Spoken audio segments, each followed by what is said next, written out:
Hello, and welcome to ThinkSleep, where we slow down enough to notice the questions hiding in plain sight. Tonight, we're going to explore something you've been using your entire life without ever holding it in your hands. Time. Not the seconds ticking away on your phone or the hours marked on a calendar, but time itself, the thing those measurements claim to capture. What if I told you that time, as we know it, might be something we made up? Not a discovery, but an invention. A tool we created so well that we forgot we were the ones who built it.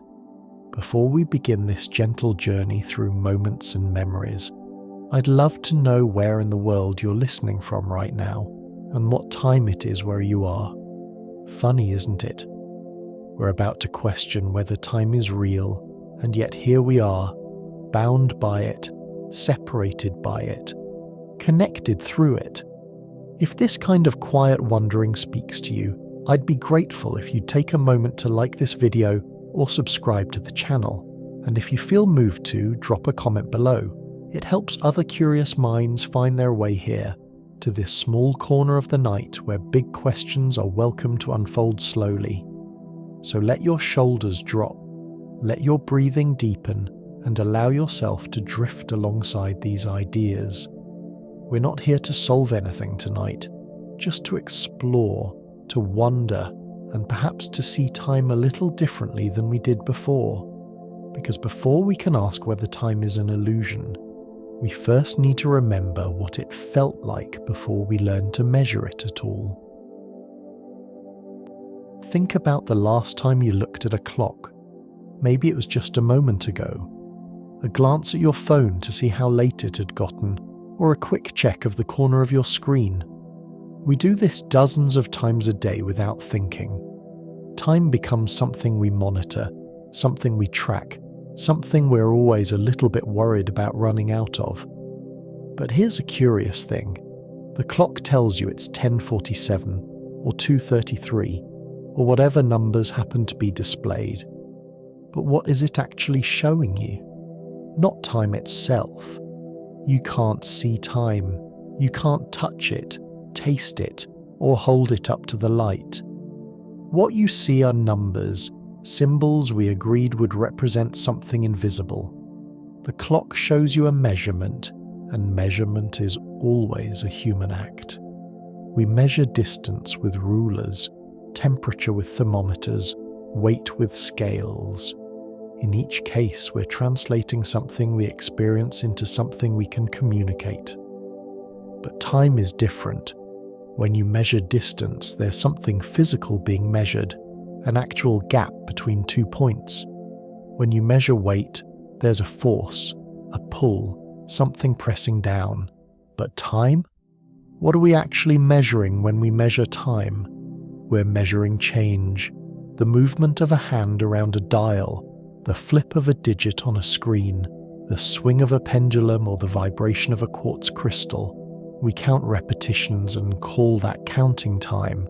And this is where it starts to get interesting, because if time is just counting changes, then time isn't a thing out there in the world.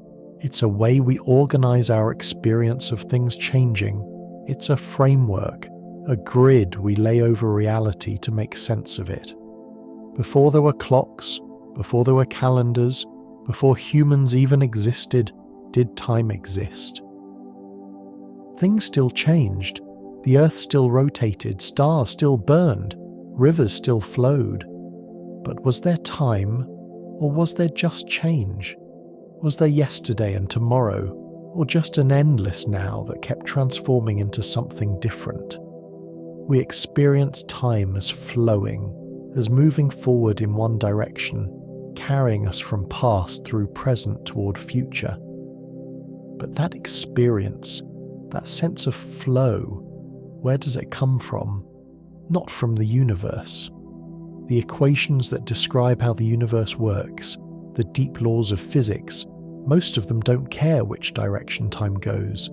They work just as well forwards as backwards. An electron doesn't know if it's moving through Tuesday or Saturday. A photon doesn't age. At the level of particles and forces, time as we know it starts to blur, starts to become less obviously real, but we feel it. That's undeniable. You remember yesterday, you anticipate tomorrow. Right now feels distinct from both.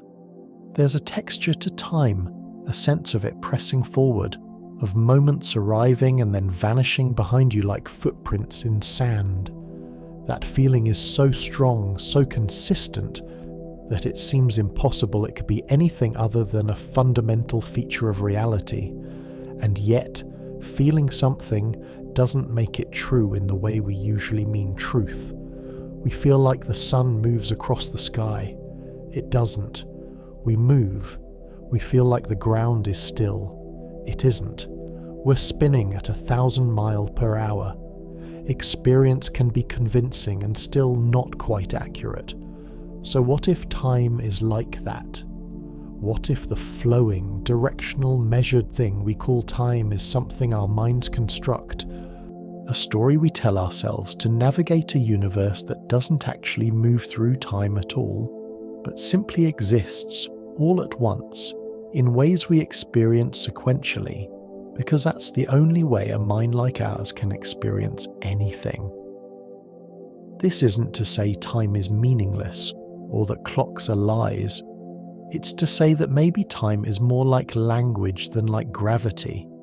Not something we discovered, but something we invented to describe what we noticed. And just like language, time might work differently depending on who's using it, where they are, and what they're trying to communicate. Right now, you're lying down or sitting quietly, listening to these words, feeling time pass in that strange elastic way it does when you're tired. Minutes feel longer, thoughts drift. You lose track of whether it's been 5 minutes or 50. And in that drifting, you're closer to something true about time than any clock could show you. Because when you stop counting, when you stop checking, when you just exist without measuring, time becomes something softer, something less solid. It starts to feel less like a river carrying you along and more like a mist you're moving through. Or maybe not moving at all, just being, just noticing change without needing to mark it, name it, number it. We'll come back to that feeling. But first, let's travel back to a time before time was something anyone thought to count. Back to when the only clock was the sky. Imagine living without any way to measure time. No watch, no phone, no bells ringing the hour, not even a sundial. Just you, your body, the world around you. This was how humans lived for most of our history. For tens of thousands of years, maybe hundreds of thousands, we moved through days and nights without ever asking what hour it was. There were no hours, there were no minutes, there wasn't even a clear concept of a week or a month in the way we think of them now.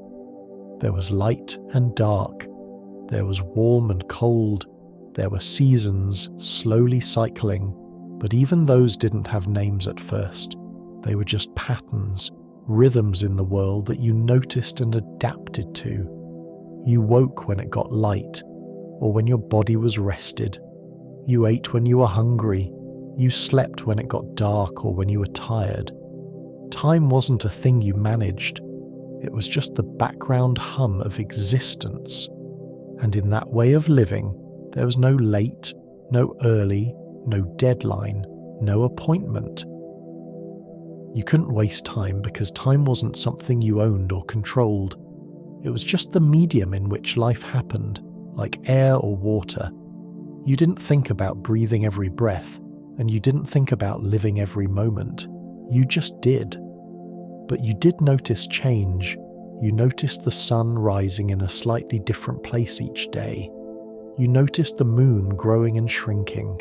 You noticed plants blooming and withering. You noticed animals migrating. And these changes mattered. They told you when to move, when to gather, when to hunt, when to prepare. So you started to remember patterns. You started to anticipate, not because you had a calendar, but because your survival depended on recognizing the rhythms of the world around you. And slowly, very slowly, something shifted. You started to mark those rhythms. Maybe you carved a line in a stick each time the moon was full. Maybe you stacked stones to track the summer solstice. These weren't clocks yet. They were more like reminders, physical markers that said this happened before and will happen again. They were the first hints that time could be something you tracked instead of something you simply lived through. But even then, time wasn't linear. It wasn't a line stretching from past to future. It was circular. The seasons came and went and came again. The moon waxed and waned and waxed. There was no progress, no moving forward towards something. There was just return, repetition, the eternal now reassembling itself in familiar patterns. You didn't think of your life as having a beginning, middle, and end in the narrative sense. You thought of it as part of a cycle, no more or less important than the cycle of day and night, life and death, growth and decay. This is hard for us to imagine now because we've been trained to think of time as an arrow, a line moving in one direction. We have birth certificates and death certificates. We number our years. We say things like, "I'm running out of time," or "time is flying by." But for most of human history, time didn't fly anywhere. It just was. It circled. It repeated. And you were part of that circle, not racing along a line towards some finish. What changed? Why did we start to think of time differently? Part of it was agriculture. When humans started planting crops, we had to plan ahead in a new way. You couldn't just wander and gather anymore. You had to know when to plant, when to water, when to harvest. You had to think in terms of next season, next year. You had to impose structure on time because your survival depended on it. And so we started to divide time more carefully. We invented months, loosely based on the moon. We invented weeks, somewhat arbitrarily. We invented years, marked by the sun's position. But notice what we're doing here. We're not discovering time. We're creating frameworks to organize it. The moon doesn't care if we call its cycle a month. The sun doesn't care if we celebrate a new year. These divisions are human inventions, tools we made to coordinate with each other, to plan, to remember. And as soon as we started doing this, time became something we could talk about, something we could agree on. It became social. It became shared. And in becoming shared, it started to feel more real, more solid, more like a thing that existed outside of us instead of something we were constructing together. Even so, for a very long time, time remained loose, flexible. Different cultures divided it differently. Some counted 13 moons in a year, some 12. Some started the year in spring, some in winter, some at the harvest. There was no universal time, no single correct way to measure it. Time was local, tied to the rhythms of your specific place, your specific needs. And in that flexibility, there's a clue. If time were a fundamental feature of reality, if it were truly out there in the world independent of us, wouldn't we all measure it the same way? Wouldn't there be one obvious natural way to divide it? But there isn't. Every system we've ever invented for tracking time is a little bit arbitrary, a little bit cultural, a little bit made up. The 7-day week has no basis in astronomy. The 24-hour day is a Babylonian convention. Even the year, which seems natural because it's based on Earth's orbit, is only one of many possible ways to mark the cycle.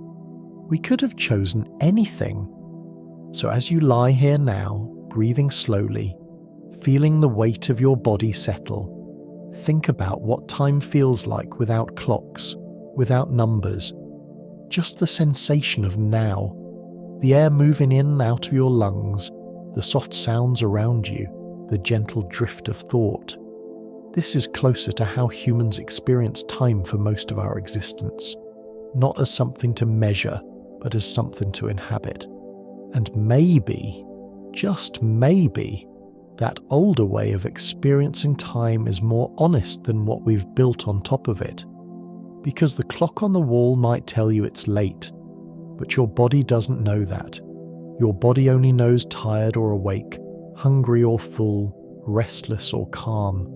And in those sensations, time isn't a number, it's a feeling, and feelings don't tick. There's a place in Egypt where you can still see one of humanity's earliest attempts to capture time.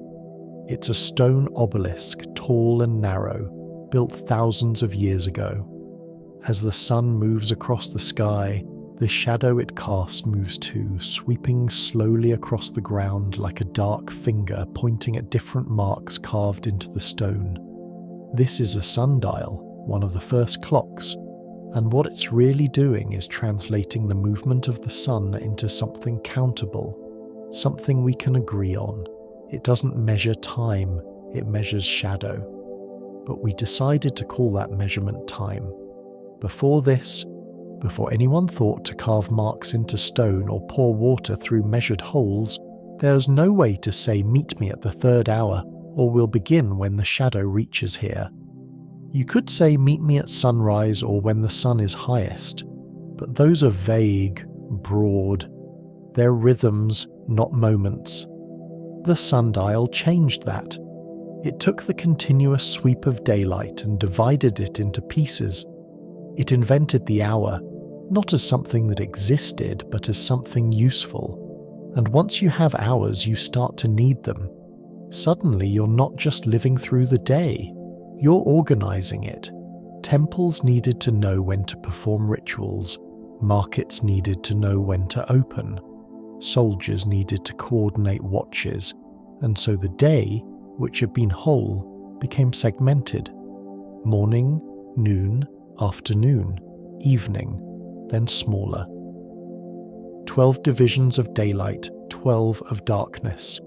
The Egyptians chose 12 because they counted on their fingers, each finger marked with 3 knuckles, 4 fingers, 12 divisions. Arbitrary, but it worked. Other cultures did it differently. The Babylonians divided the circle into 360 degrees because it was close to the number of days in a year and divisible by many numbers, convenient for mathematics. From that came 60 minutes in an hour, 60 seconds in a minute.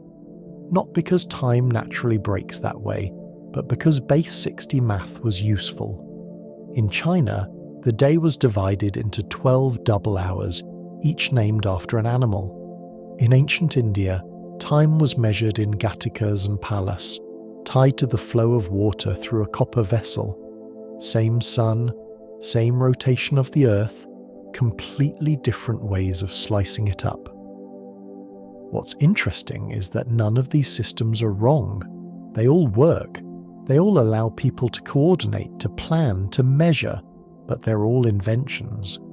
If you travelled back in time and tried to explain to an ancient Egyptian what 3:47 p.m. means, they'd have no idea what you were talking about. Not because they were less intelligent, but because that level of precision didn't exist yet. It hadn't been invented, and more than that, it wasn't needed. Life moved at a different pace. You didn't need to know the exact minute. You needed to know roughly where the sun was and whether you had enough daylight left to finish your work. The water clock came next, or maybe it came at the same time in different places. Hard to say, because once humans started measuring time, the idea spread, mutated, evolved. A water clock is simple. You have a vessel with a small hole in the bottom. Water drips out at a steady rate. You mark the inside of the vessel with lines, and as the water level drops, you can see how much time has passed. Except, again, you're not seeing time. You're seeing water leaving a pot. You're counting drips and calling it minutes. But here's where it gets strange. These early clocks weren't very accurate. Water flows differently depending on temperature, pressure, the size of the hole. A sundial only works when the sun is shining and changes with the seasons, and yet people trusted them. Not because they were precise, but because they were consistent enough. They gave everyone a shared reference point. You could say the trial will last 2 water clocks and everyone understood roughly what that meant. Not exactly, but close enough. And close enough became the foundation of social time. We didn't need perfect accuracy. We needed agreement. We needed to be able to say when, to make promises, to coordinate. And so time shifted from being something you felt in your body to something you read on a device. It became external, objective, a thing you could point to and say, look, there it is, that's time. Except it wasn't. It was still just change, just motion, translated into marks and measures. But we were getting better at forgetting that. We were starting to believe that the sundial revealed time rather than created it, that the divisions we made were discoveries rather than inventions. And with each new refinement, each new level of precision, that belief grew stronger. Mechanical clocks came much later, in medieval Europe, massive things built into church towers, driven by weights and gears. They didn't have minute hands at first, just an hour hand because that was precise enough. They rang bells to mark the hours, and people organized their lives around those bells, not because time demanded it, but because society did. We needed farmers to know when to bring goods to market. We needed workers to know when to start and stop. We needed everyone moving in rhythm, synchronized, predictable. And so, the clock became a kind of authority. It told you when to work and when to rest. It told you when you were late. It turned time into something you could be right or wrong about. Before clocks, if you showed up to meet someone and they weren't there yet, you just waited. There was no late because there was no agreed upon now. But once everyone had access to the same clock, suddenly there was. You could be objectively, measurably late. Time became a judge. This might seem like progress, and in many ways it was. Coordination allows for complex societies, trade, science, all the things we value, but it also meant surrendering something. We gave up our internal sense of time in exchange for a collective one. We stopped asking our bodies what time it felt like, and started asking devices. And those devices, because they're mechanical, because they tick at a constant rate, gave us the illusion that time itself ticks at a constant rate. That an hour is always an hour, that a minute is always a minute, no matter what you're doing or how you're feeling. But you know that's not true. You've lived it. An hour in a waiting room is not the same as an hour with someone you love. A minute of pain is not the same as a minute of joy. The clock says they're the same, but your experience says otherwise. So which one is right, the measurement or the feeling? And if they disagree, what does that tell us about what time really is? Maybe it tells us that time is both. It's a tool we invented to organize collective life, and it's a subjective experience that varies with consciousness. The clock time is useful, the felt time is true, and we live in the tension between them, always a little bit aware that the numbers on the wall don't quite match what's happening inside us. Right now, listening to this, you might have lost track of how long you've been here. That's okay. That's natural. When the mind relaxes, when you're not counting or checking, time becomes fluid again. It stops being something you measure and becomes something you move through, or something that moves through you, or maybe both at once, or maybe neither. The clock might say 15 minutes have passed, but in your experience it could feel like 5 or 50. And that gap, that difference, is the space where the invention becomes visible, where you can see that time, as we usually think of it, is something we're doing, not something that's happening to us. The ancient civilizations that built the first sundials and water clocks didn't know they were inventing time. They thought they were capturing it, measuring something that was already there, and maybe they were, in a sense. But what they were really doing was creating a language, a way to translate the continuous flow of existence into discrete shareable units. And like all languages, it's useful, powerful, necessary even. But it's still something we made. And what we make, we can question. We can look at it from different angles, see its seams, notice where it doesn't quite fit the reality it's trying to describe. And that's what we're doing here, in the quiet, in the dark, in the space between waking and sleeping. We're looking at the seams. Here's something strange. If you look at the fundamental laws of physics, the equations that describe how particles move, how forces work, how energy flows, most of them don't have a preference for time moving forward. They work just as well if you run them backward. Imagine a film of a billiard ball rolling across a table and hitting another ball. Play it forward, it looks normal. Play it backward, it still looks normal. The physics doesn't care which direction you call forward and which you call backward. This is true for almost all of physics. Newton's laws, Maxwell's equations for electromagnetism, even Einstein's relativity. They're what physicists call time symmetric. If you reverse the direction of time in these equations, they'd still describe perfectly valid universes.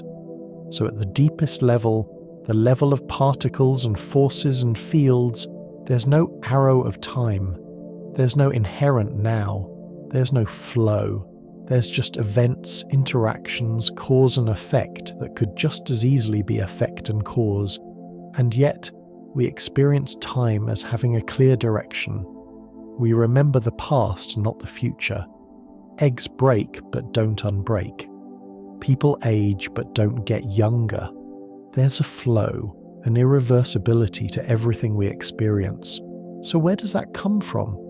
If the universe doesn't care which way time points, why do we? This is one of the deepest mysteries in physics, and it doesn't have a complete answer yet. But it tells us something important. It tells us that time, as we experience it, might not be written into the fabric of reality at the most basic level. It might be something that emerges, something that appears when you have lots of particles interacting in complex ways, but isn't there in the fundamental laws themselves. Think of it like temperature. A single atom doesn't have temperature. Temperature is a property that emerges when you have trillions of atoms moving around, colliding, transferring energy. It's an average, a statistical property. It's real and measurable, but it's not fundamental. You can't point to one atom and say that's where the temperature is. Time might be like that. Not fundamental, but emergent. Real in the sense that it describes something about complex systems, but not real in the sense of being a basic ingredient of the universe. Some physicists take this even further. They suggest that time might not exist at all at the quantum level, the realm of the very small. In quantum mechanics, particles can exist in superposition, being in multiple states at once until observed. And the math that describes this, the equations that govern quantum behavior, can be written without time as a variable. Time, in these formulations, is something that emerges when quantum systems interact with larger classical systems. It's not there at the bottom. It appears somewhere on the way up.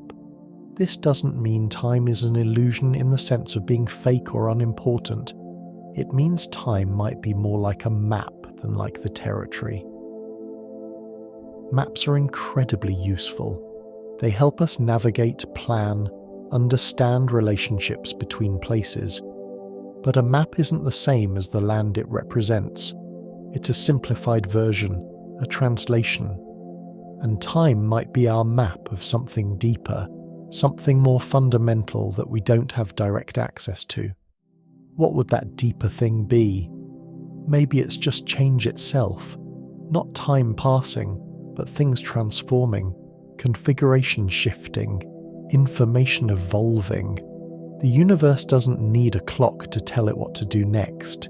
It just does what it does, one state flowing into another, not because time is pushing it forward, but because that's the nature of existence. Things change, and we, with our particular kind of consciousness, our memory and anticipation, experience that change as time. There's a thought experiment that makes this clearer. Imagine you're looking at a photograph. The photograph shows a moment, a single slice of time. But within that photograph, nothing is moving, nothing is changing. There's no time in the photograph itself, and yet you can look at it and infer time. You can see that the person was jumping, that the wave was crashing, that something was happening. The photograph contains information about change, but it doesn't contain the change itself. Now imagine the entire universe is like that. A vast four-dimensional structure where every moment that ever was or will be exists simultaneously, frozen, complete. From outside there's no movement, no flow. But from inside, from the perspective of consciousness moving through it, experiencing one slice after another, there appears to be time. Not because time is there, but because that's how experience works. You can only be aware of one moment at a time, so you experience them sequentially, and that sequence feels like flow. This is hard to wrap your mind around, and that's okay. It's supposed to be. We're talking about looking at time from outside of time, which is something we can't actually do. We're always inside it, always experiencing the flow. But the math suggests it might not be the full story. The universe might not be moving through time. We might be moving through the universe and calling that movement time. And if that's true, if time is something we're doing rather than something that's happening to us, then suddenly a lot of questions become different questions. What does it mean to run out of time if time isn't really passing?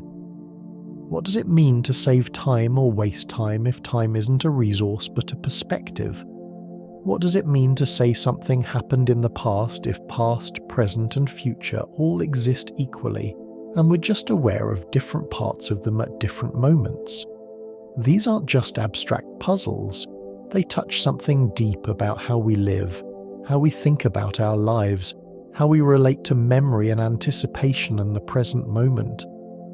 If time is an invention, a way we organize experience rather than a feature of reality, then maybe we have more freedom than we thought. Maybe the pressure we feel, the sense of time running out, of not having enough, of being late or too early or stuck, maybe that's not coming from the universe. Maybe it's coming from the story we've been telling ourselves about what time is and how it works. The universe doesn't wear a watch, it doesn't count down, it doesn't hurry or wait, it simply is, in all its moments at once, or maybe not in moments at all, just in a continuous, timeless unfolding that we slice into befores and afters, because that's the only way we know how to think. And right now, right here, you're participating in that unfolding, not moving through time, but being, changing, experiencing. The clock might be ticking somewhere, but that ticking is just sound, just mechanism. It's not time itself. Time itself might not tick at all.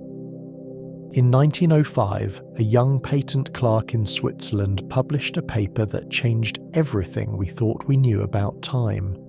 His name was Albert Einstein, and the paper was about relativity. The idea was simple to state but strange to accept. Time, Einstein said, is not absolute. It's not the same for everyone. It's not a universal river flowing at the same rate everywhere. It's flexible, elastic, relative. It depends on how fast you're moving and how strong the gravity is around you. This wasn't philosophy, this was math, precise and testable. And when scientists tested it, they found he was right. Time really does run at different speeds depending on where you are and what you're doing. Not by much in everyday life, not enough to notice, but measurably, provably different. Here's the classic example. Imagine two twins. One stays on Earth, the other gets in a spaceship and travels at very high speed, close to the speed of light, out into space and back. When the travelling twin returns, less time has passed for them than for the twin who stayed home. The traveller might have aged 5 years while the one on Earth aged 50. It's not a trick or an illusion. It's not that their clocks were broken. Time itself moved slower for the traveller. Their heart beat fewer times. Their cells divided less. They experienced less time. This is called time dilation, and it's been confirmed over and over. We see it in particle accelerators where particles moving at high speeds decay more slowly than they should. We see it in atomic clocks flown on airplanes, which run slightly slower than identical clocks left on the ground. We even have to account for it in GPS satellites. The satellites are moving fast and experiencing weaker gravity than we are on the surface, so time runs slightly faster for them. If we didn't correct for that, GPS would drift off by miles every day, so time is not a fixed thing. It stretches and compresses, it bends, and if it can bend, what does that say about what it is? A thing that bends is not a rigid framework. It's more like fabric, like space itself, which Einstein showed was also flexible. In fact, space and time aren't separate things at all. They're woven together into something called space-time, a four-dimensional structure where what looks like space from one perspective looks like time from another. This makes time even stranger. It means asking when something happened isn't a simple question with a single answer. It depends on who's asking and where they are and how they're moving.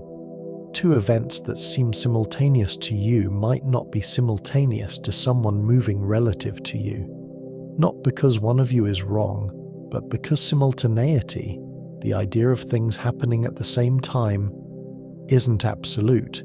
It's relative. It's observer-dependent. Think about what that means. It means there's no universal now, no single present moment that everyone shares.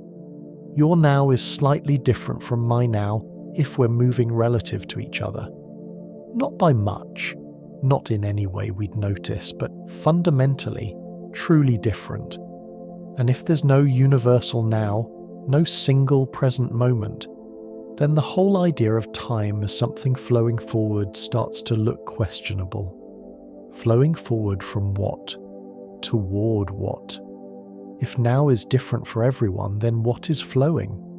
Einstein himself found this troubling. When his lifelong friend Michel Besso died, Einstein wrote to Besso's family, trying to offer comfort. He said something like, "Michel has left this strange world just before me. That's not important." For us believing physicists, the distinction between past, present and future is only an illusion, however persistent. Read that again. An illusion. Einstein, the man who figured out how time actually works according to physics, called the distinction between past, present and future an illusion.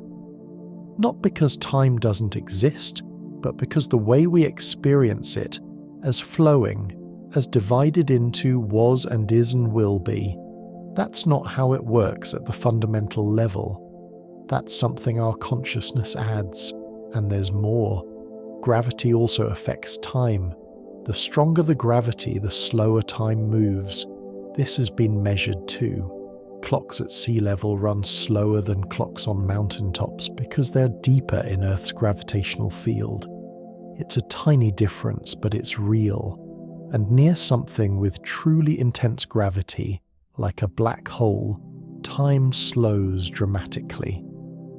If you could hover just outside a black hole's event horizon and watch someone fall in, you'd see them slow down, slower and slower, never quite reaching the edge, frozen in time from your perspective. But from their perspective, they'd fall in normally. Time would feel normal to them. It's only relative to you that it's different. So whose time is right? Yours or theirs? The answer is both and neither. There's no absolute time to compare against. There's only the time experienced by each observer, and they're all equally valid. Time is local, personal, dependent on circumstance. It's not a cosmic clock ticking in the background. It's more like a personal experience that varies depending on your situation. This should feel disorienting, and maybe it does. If time can run at different speeds, if it can stretch and slow and even, theoretically stop near the edge of a black hole, then time is clearly not what we thought it was. It's not a container we live inside. It's not a dimension that exists independently of matter and energy. It's something tied to the structure of space-time itself, something that emerges from the relationships between objects, motion, gravity. And if time is that flexible, that dependent, that relative, then calling it an invention starts to make more sense. Not an invention in the sense that Einstein made it up, but an invention in the sense that the rigid, absolute universal time we imagine, the time of clocks and schedules and synchronized minutes, that time doesn't exist. It's a useful approximation, a simplification that works well enough for everyday life on Earth, where we're all moving at similar speeds and experiencing similar gravity. But zoom out, look at the universe as a whole, and that simple time dissolves. It becomes something far stranger, something we're still trying to fully understand. What does this mean for you, right now, lying here in the dark? It means the time you're experiencing is yours, not universal, not absolute, but shaped by your motion, your position, your consciousness. And more than that, it means the pressure you might feel, the sense that time is running out or moving too fast or not fast enough, that's not coming from time itself. Time, if Einstein is right, doesn't run. It just is, in different amounts in different places, all woven together in a tapestry we can only see one thread at a time. You're not running out of time. You're experiencing a particular rate of change in a particular location, and that rate is flexible, negotiable, dependent on circumstance. And in moments like this, when you're still, when you're not rushing, when you let your thoughts slow down and your breathing deepen, maybe you're touching something closer to what time really is. Not a ticking clock, but a dimension of experience, vast and quiet and indifferent to hurry. There's a way of thinking about the universe that physicists sometimes use, and it's called the block universe. Imagine a loaf of bread. The whole loaf exists all at once. You can slice it, and each slice is complete, whole, real. But the slices don't come into existence when you cut them. They were always there, part of the loaf. Now imagine that loaf is space-time, and each slice is a moment, past, present, future, all existing simultaneously, all equally real. You, moving through your life, are just becoming aware of different slices, one after another, but the slices themselves aren't appearing and disappearing. They're all there, always have been, always will be. This is what the math of relativity suggests. Not that the past has vanished and the future hasn't happened yet, but that all moments exist together in a four-dimensional structure. From outside that structure, if you could somehow step out of time and look at it, you'd see your entire life at once. Your birth, your childhood, this moment right now, your death, all laid out like pages in a book. The book doesn't create the pages as you read them. The pages are already there. You're just moving your attention from one to the next. This idea feels wrong at first. It feels like the future doesn't exist yet, like it's open, undecided, something we're moving toward and creating as we go. And the past feels gone, finished, no longer real except as memory. But according to the block universe view, that feeling is misleading. The future is as real as the past. It's just a region of space-time you haven't experienced yet, the way the last chapter of a book exists, even if you haven't read it yet. And if that's true, then time doesn't flow. Flow implies movement, something changing position. But in the block universe, nothing moves through time because time is part of the structure itself. You don't move through time, you're extended through it, like a sculpture that stretches from birth to death. And consciousness is just the experience of being aware of different cross-sections of that sculpture, moment by moment. This raises uncomfortable questions. If the future already exists, is it fixed? Do we have free will, or is everything we're going to do already determined, already sitting there in the block waiting for us to experience it? Physicists and philosophers argue about this, and there's no consensus. Some say the block universe doesn't imply determinism because even if the future exists, you still don't know what it contains, and your choices still feel free from the inside. Others say if it's all already there, then free will is an illusion, just another thing we invented to make sense of our experience. But maybe the question itself is shaped by our assumption that time flows.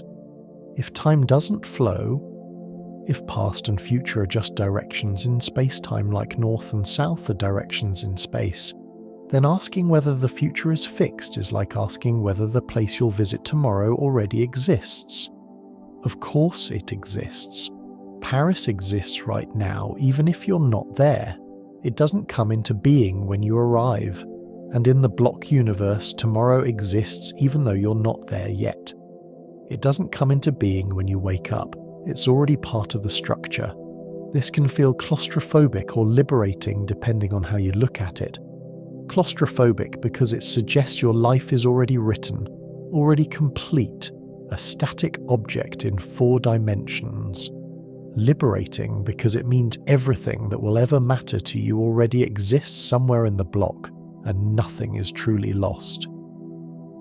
The moments you've lived are still there, as real as this moment, just in a different location in space-time. Your loved ones, even after they die, still exist in the slices of the block where their lives happened. They're not gone. They're just elsewhere, elsewhen, in a part of space-time you can't access anymore. Einstein found comfort in this. When he talked about the distinction between past, present and future being an illusion, he was pointing to this. In the block universe, everyone who has ever lived still exists in their proper location. They're not erased. They're eternal in a strange way, frozen in the moments they occupied, always there for anyone or anything that could somehow view the block as a whole. But you can't view it as a whole. You're inside it, experiencing one slice at a time, and that experience creates the illusion of flow, the illusion of now moving forward, leaving the past behind, approaching the future. And maybe illusion is too harsh a word. Maybe it's more accurate to say the flow of time is a property of consciousness, not of the universe. The universe is static, timeless in its own way, a complete 4-dimensional object.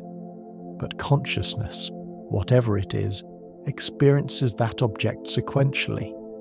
And that sequential experience is what we call time. Think of it like reading a book again. The story seems to unfold as you read, but the story doesn't actually unfold. It's complete, sitting on the shelf, all the words already on the pages. What unfolds is your awareness of the story. You move through it, and that movement creates the experience of narrative, of events happening in sequence, of tension and resolution and time passing. But the book itself is timeless.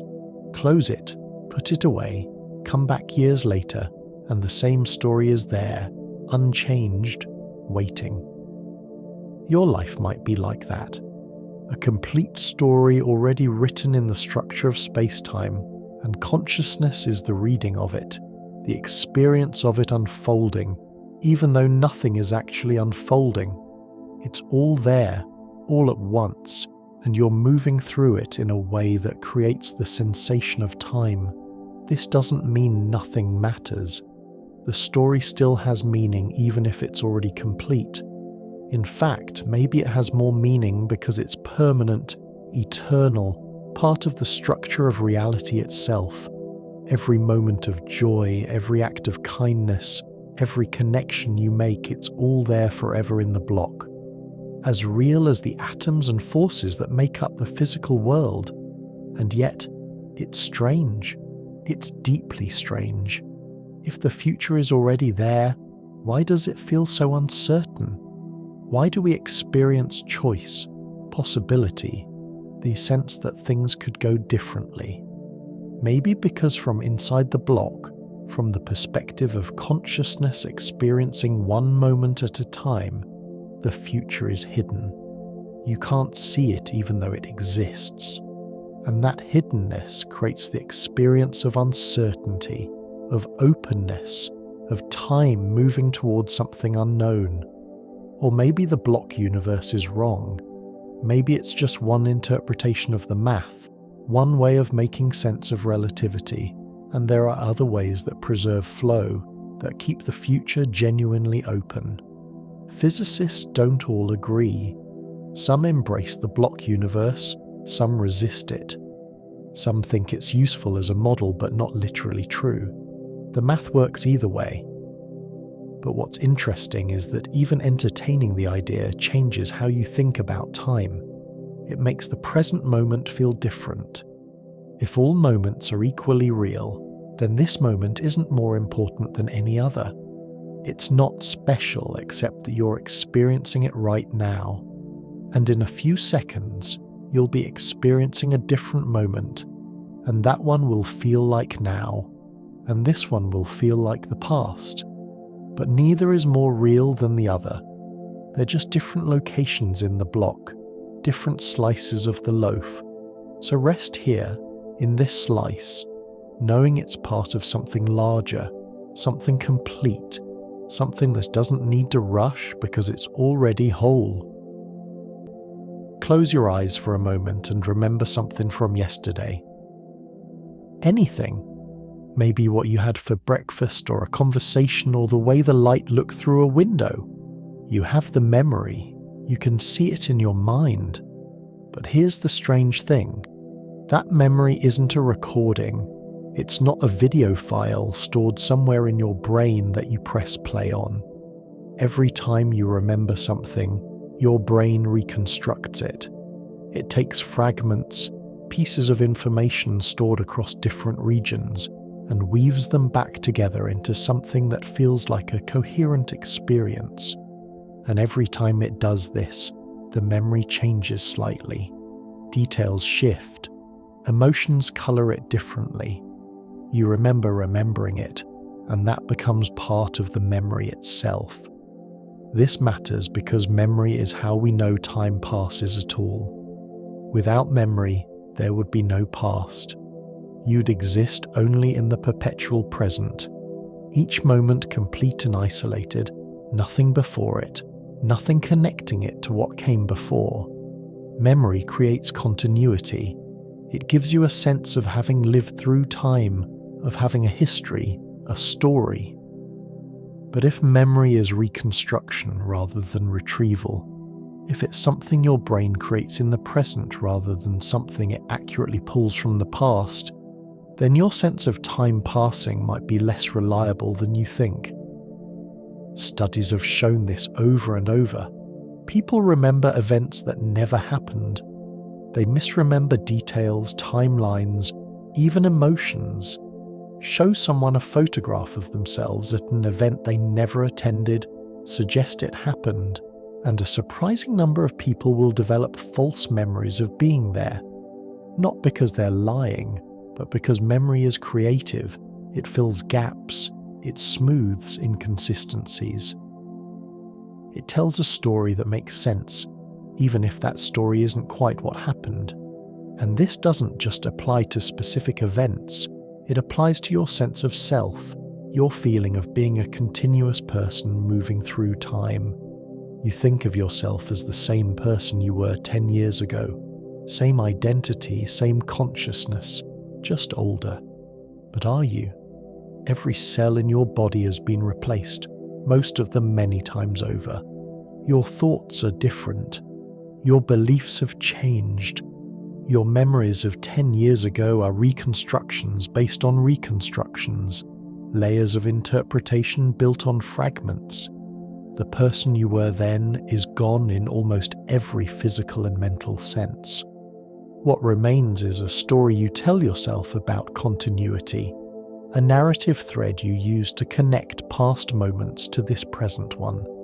And that narrative thread, that story, that's where the flow of time lives, not in the world, but in your mind. You experience time as flowing because your consciousness stitches moments together into a sequence, a before and after, a story with direction. But the stitching is something you're doing, not something time is doing.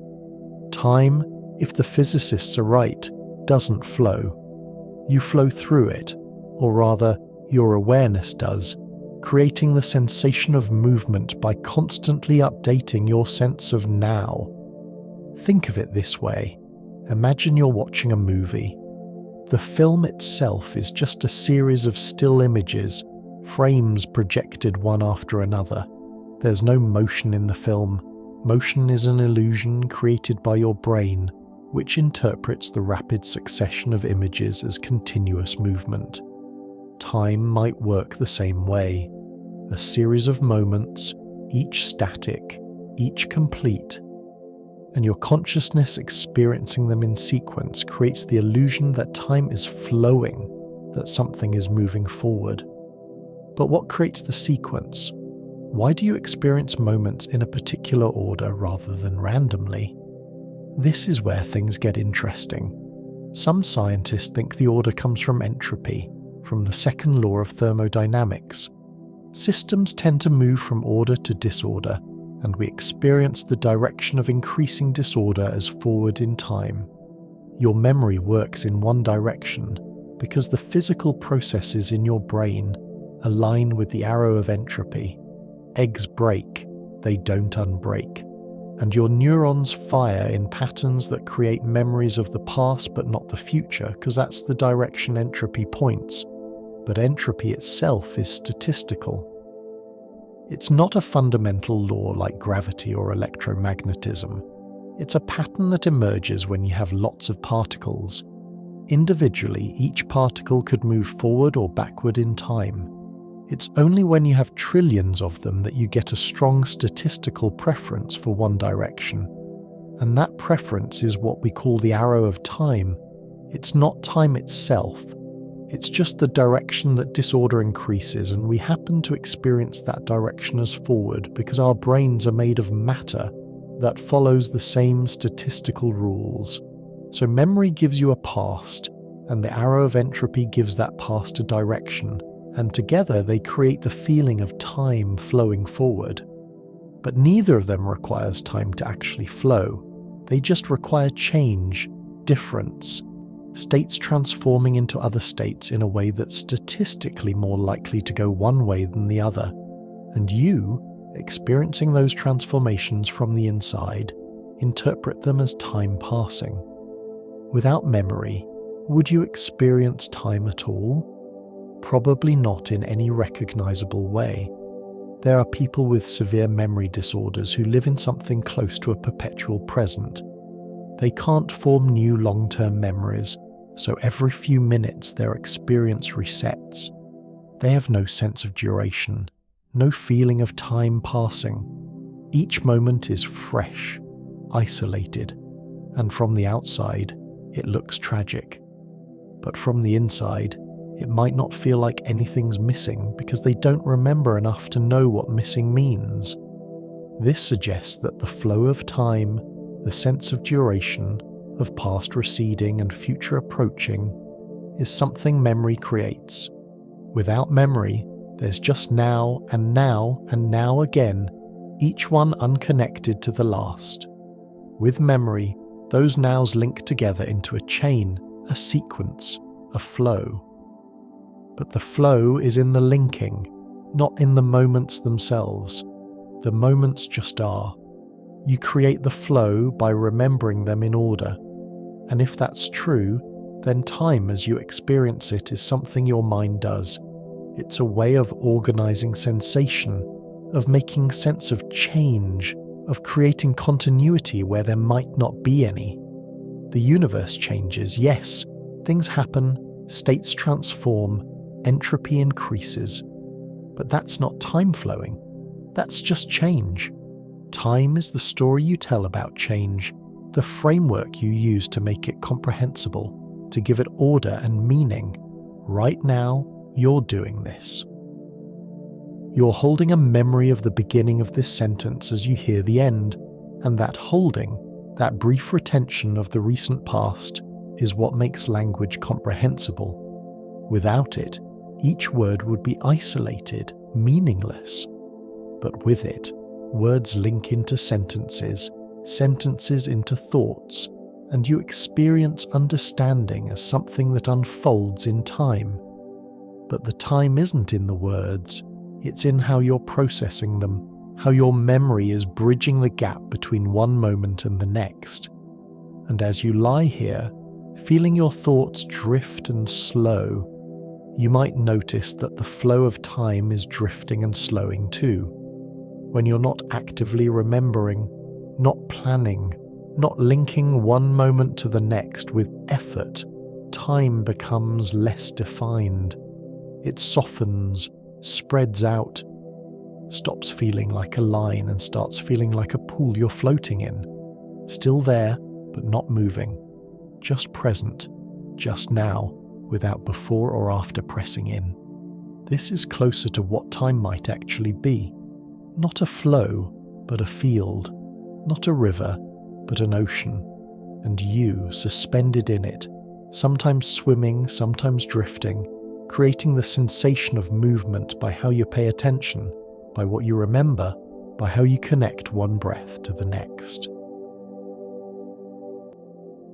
There's a law in physics called the second law of thermodynamics, and it says something simple but profound. Entropy always increases. In any closed system, disorder tends to grow over time. Hot things cool down. Mixed things don't unmix. Broken things stay broken. The universe is slowly, inevitably moving from order toward chaos, from structure toward randomness. And we call this direction forward. We call it time's arrow. Drop a glass and it shatters into pieces. Those pieces don't spontaneously reassemble themselves into a glass. Crack an egg and the yolk spills out. It doesn't flow back in and seal itself whole. These things feel obvious, inevitable. They feel like the way time works. But here's the puzzle. The fundamental laws of physics, the ones that govern how individual particles move and interact, don't prefer one direction over the other. An electron doesn't care if it's moving forward or backward through time. The equations work both ways. So why does the universe as a whole have a direction? Why does entropy increase instead of decrease? Why do we only see glasses breaking and never unbreaking? The answer is probability. It's not that it's impossible for a broken glass to reassemble itself. It's just staggeringly unlikely. There are so many more ways for a glass to be broken than to be whole, so many more disordered states than ordered ones, that the odds of randomly arriving at the ordered state are essentially zero. Imagine you have a deck of cards in perfect order, ace through king in each suit. Shuffle it once and the order is lost. Shuffle it again and again, and you'll never get back to that perfect sequence. Not because there's a law preventing it, but because there are millions of possible arrangements, and only one of them is perfectly ordered. Entropy is like that. The universe isn't forbidden from decreasing in entropy, it's just incredibly unlikely to do so by chance. And yet, this explanation raises a question. If the universe started in a low entropy state, highly ordered, and has been getting more disordered ever since, where did that initial order come from? Why did the universe begin with low entropy at all? This is called the past hypothesis, and it's one of the deepest unsolved problems in physics. We don't know why the Big Bang produced a universe with such low entropy, such high order. We just observe that it did, and everything since has been entropy increasing, order dissolving into chaos. But here's where it gets strange. The arrow of time, the direction from past to future, seems to be entirely based on this entropy increase. We remember the past and not the future, because memory formation is a process that increases entropy. Cause appears to precede effect because causes are lower entropy states and effects are higher entropy states. Even our sense of agency, of making choices and seeing their consequences, depends on this arrow. We feel like we're moving from past to future because we're moving along the gradient of increasing entropy. But what if entropy worked differently somewhere else? What if there were regions of the universe, or other universes entirely, where entropy decreased instead of increased? In those places, would time run backward? Would beings there experience past and future reversed? Or would they experience it exactly as we do, just with the labels flipped? Would their forward feel like our forward, even though objectively it's the opposite direction? These aren't just abstract questions, they touch on what time actually is. If time's arrow is just the direction of entropy increase, then time isn't a fundamental feature of reality. It's a statistical pattern, an emergent property of systems with lots of particles, and patterns can vary. Arrows can point different ways in different contexts, which means time, as a direction, as a flow, might not be universal. It might be local, contingent, dependent on the particular entropy gradient you happen to find yourself in. And if that's true, then the feeling that time is slipping away, that you're running out of it, that the past is gone and the future is approaching, all of that is based on a pattern that could have been otherwise. In a different universe with different initial conditions, entropy might work differently, and time would feel different, or might not exist at all in any recognizable sense. There's another strange thing about entropy and time. Locally, entropy can decrease. When you clean your room, you're decreasing its entropy, putting things in order. When a plant grows, it's creating structure, decreasing local entropy. But these local decreases are always paid for by larger increases elsewhere. You cleaning your room generates heat, uses energy, increases entropy in the broader environment. The plant grows by absorbing energy from the sun, and the sun's entropy is increasing far more than the plant's is decreasing. So the second law still holds overall, but locally, temporarily, order can increase. And life is all about these local decreases. Living things are islands of low entropy in a sea of increasing disorder. We maintain structure, organization, complexity, at least for a while. And then we don't. We die, we decay, and our structure dissolves back into the background disorder. Life is a temporary reversal of the arrow, a brief eddy in the flow, and then the flow resumes. But while we're alive, while we're maintaining that low entropy structure, we experience time in a particular way. We feel like we're persisting, continuing, moving forward, and maybe that feeling is tied to the effort of maintaining order. Maybe time feels like it flows because we're constantly working against entropy, constantly rebuilding ourselves molecule by molecule, thought by thought, and that work creates the sensation of duration, of effort, of time passing.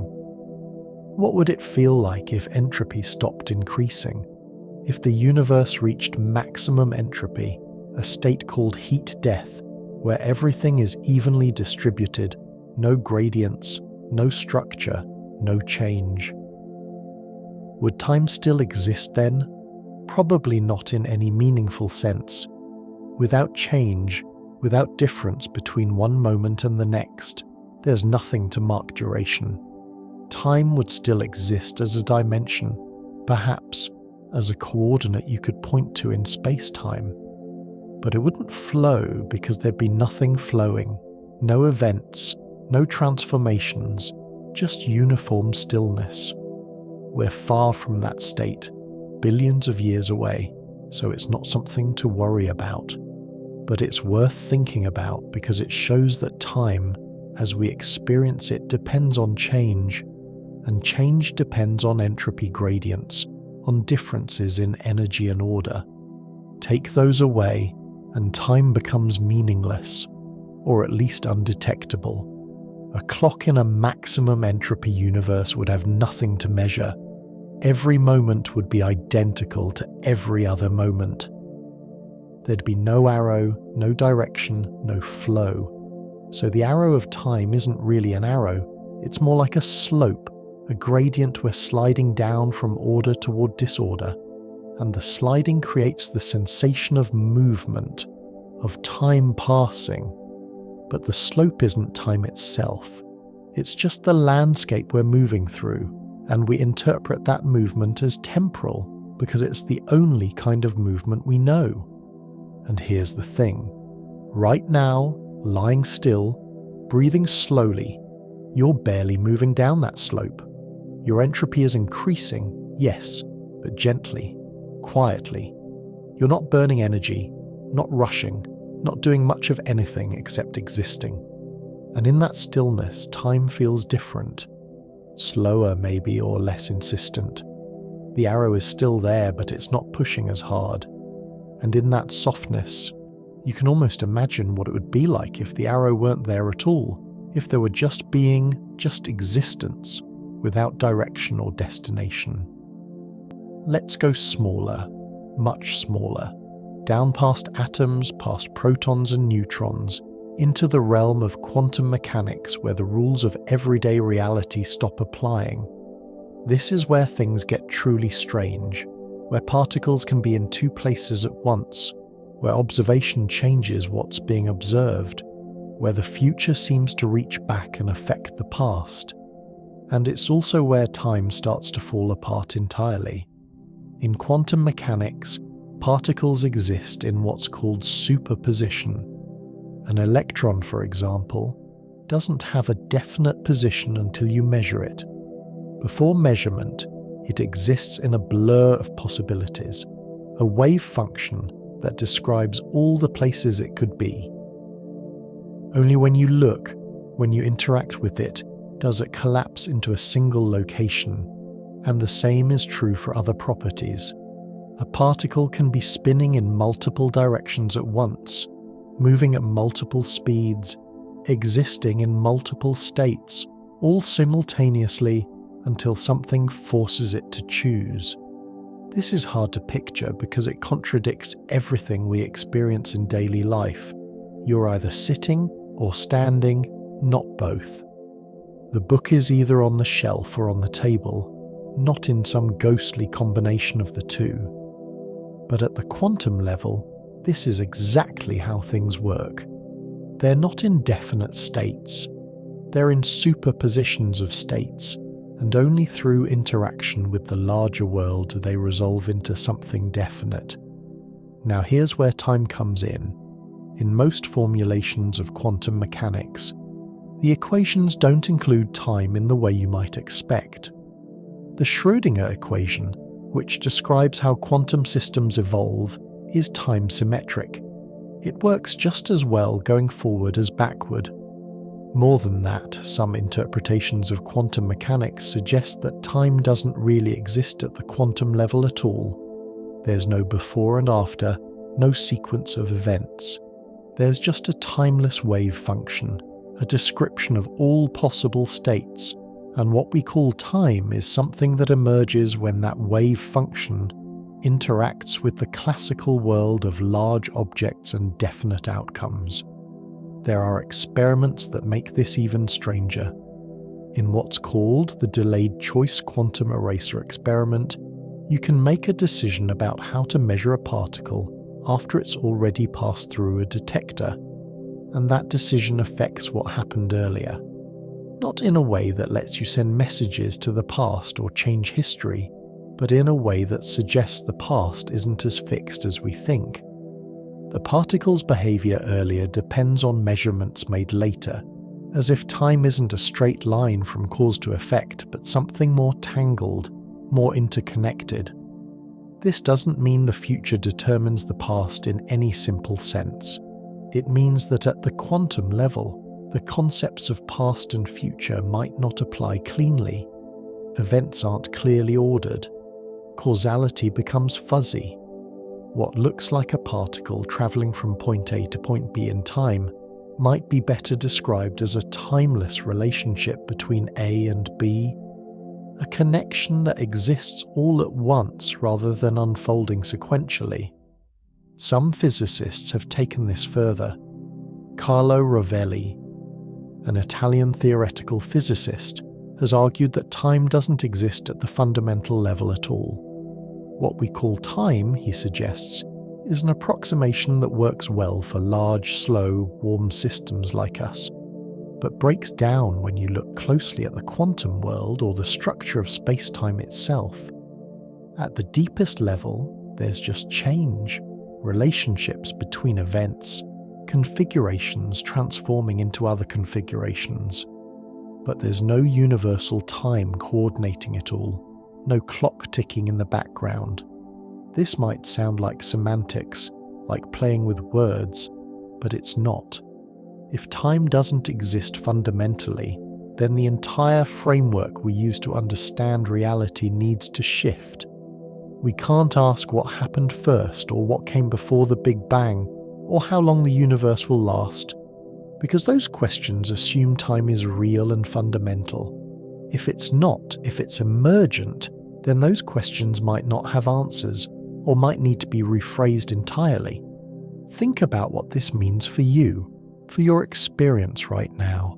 You feel like you're moving through time, like moments are passing, like there's a flow. But if time doesn't exist at the quantum level, if it's something that emerges from the interactions of countless particles, then that flow isn't real in any fundamental sense.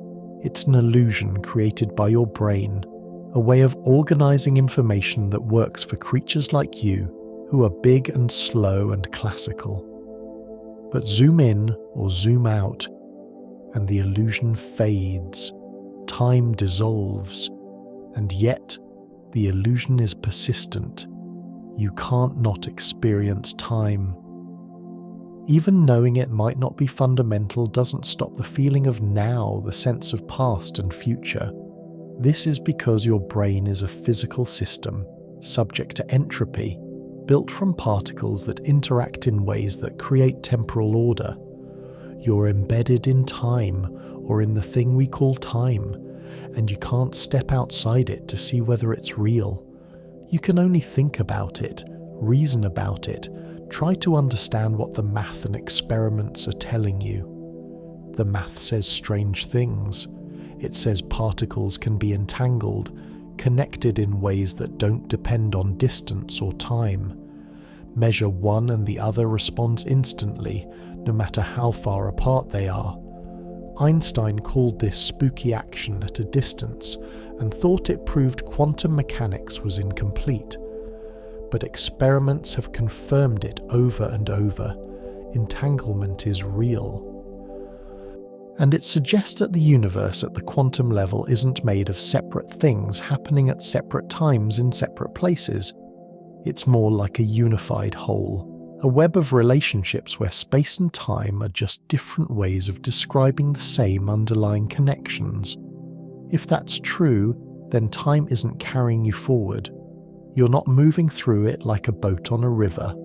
You're part of a timeless structure, a network of quantum relationships, and your consciousness is creating the sensation of movement by experiencing different parts of that network sequentially. But the network itself isn't moving.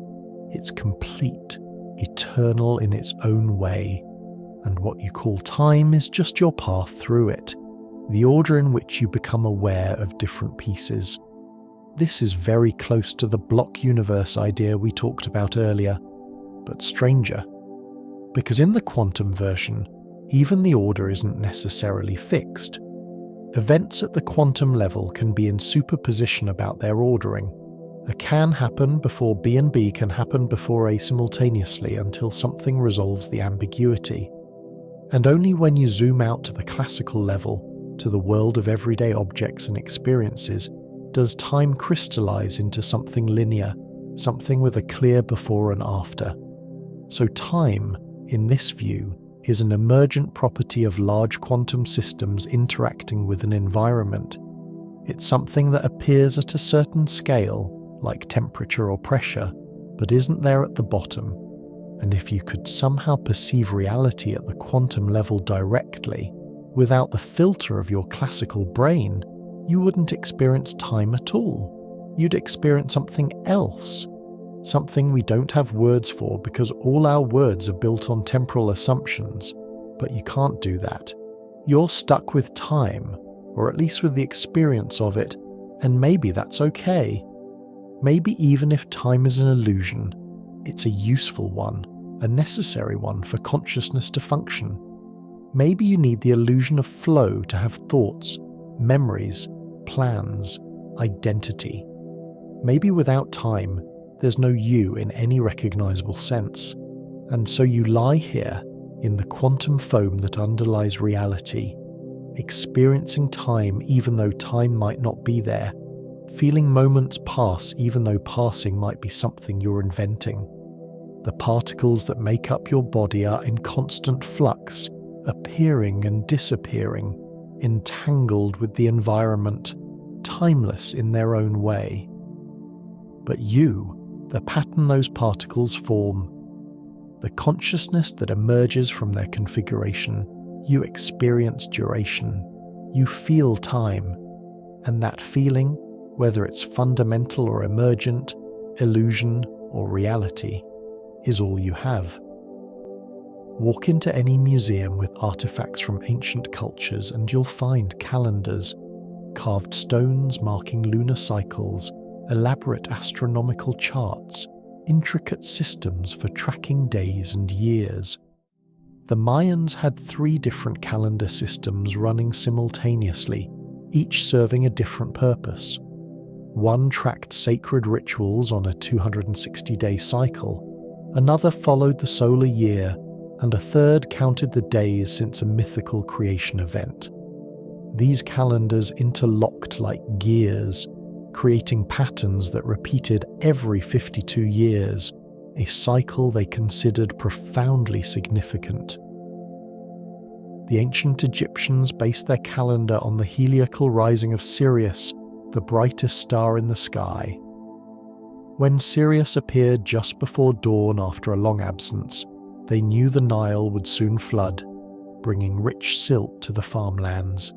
This event marked their new year, and they divided the year into 12 months of 30 days each, plus 5 extra days they considered unlucky. Practical, tied to observation, but also completely arbitrary in its divisions. The Babylonians used a lunar calendar with months that began when the first crescent moon appeared after the new moon. But lunar months don't align neatly with solar years, so they periodically added extra months to keep everything synchronized. This wasn't based on mathematics at first. It was based on observation, declaration, adjustment. Time was negotiated, not discovered.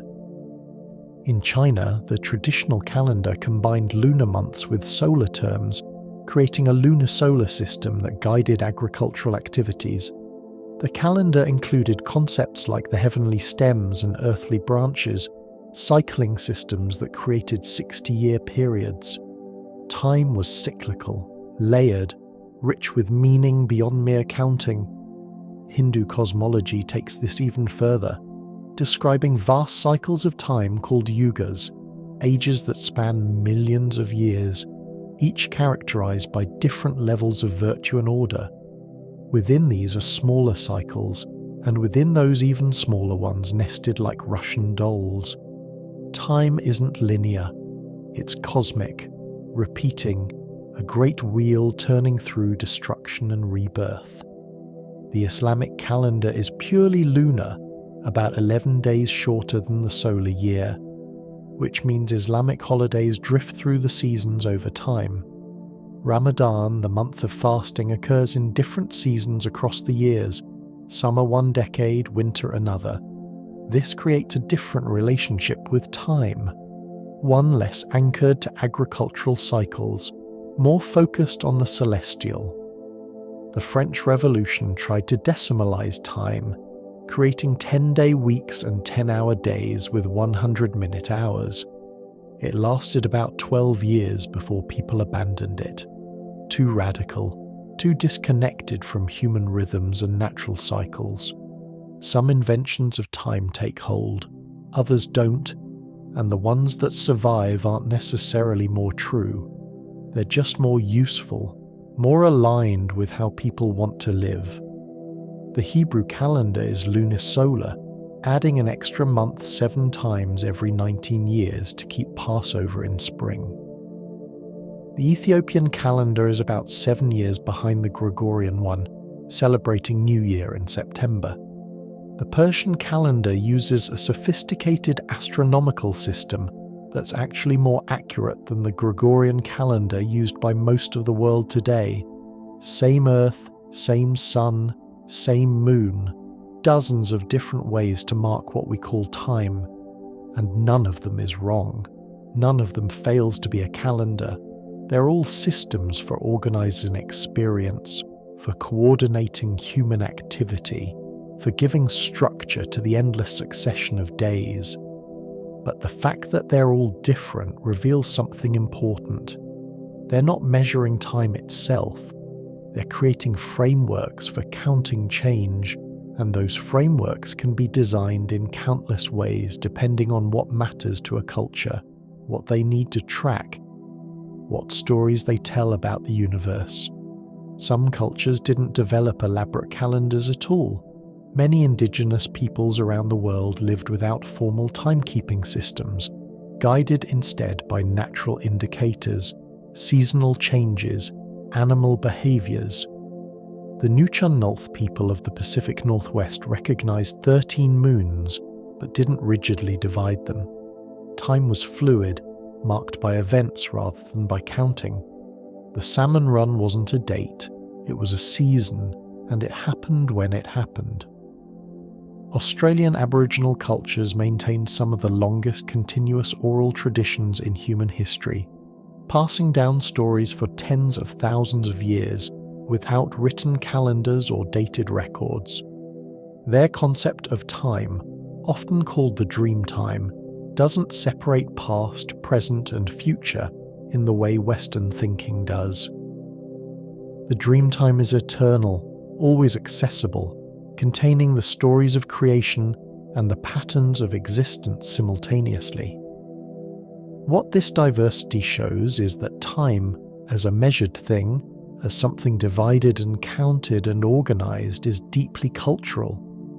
If time were a universal feature of reality, something objectively there in the world, you'd expect every culture that looked carefully enough to arrive at the same system, but they don't. They arrive at systems that reflect their needs, their beliefs, their relationship with the environment and each other. The 7-day week, so familiar to most people today, has no astronomical basis. It doesn't align with lunar phases or solar cycles. It appears to have originated with the Babylonians, possibly for religious or astrological reasons, with each day dedicated to a different celestial body. The Jews adopted a 7-day week with the Sabbath as a day of rest, and from there it spread through Christianity and Islam. But it's arbitrary. We could just as easily have 6-day weeks or 8-day weeks or 10-day weeks. Some cultures tried. Most eventually converged on 7, not because 7 is cosmically correct, but because coordination has value, and once enough people use the same system, switching becomes costly. Even the concept of hours is arbitrary. The division of day and night into 12 parts each comes from ancient Egypt, probably because 12 is easily divisible and could be counted on finger joints. But there's nothing natural about an hour. It's a human invention, useful but not inevitable. And for most of history, hours weren't even fixed lengths. Daytime hours were longer in summer and shorter in winter because the 12 divisions were applied to however much daylight there was. Only with mechanical clocks did hours become standardized, the same length, year-round, day and night. So when you check the time and see that it's 11:43, you're not seeing time itself.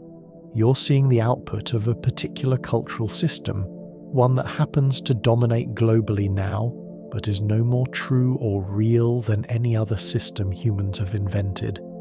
The numbers have meaning because we agreed they do. The structure works because we made it work.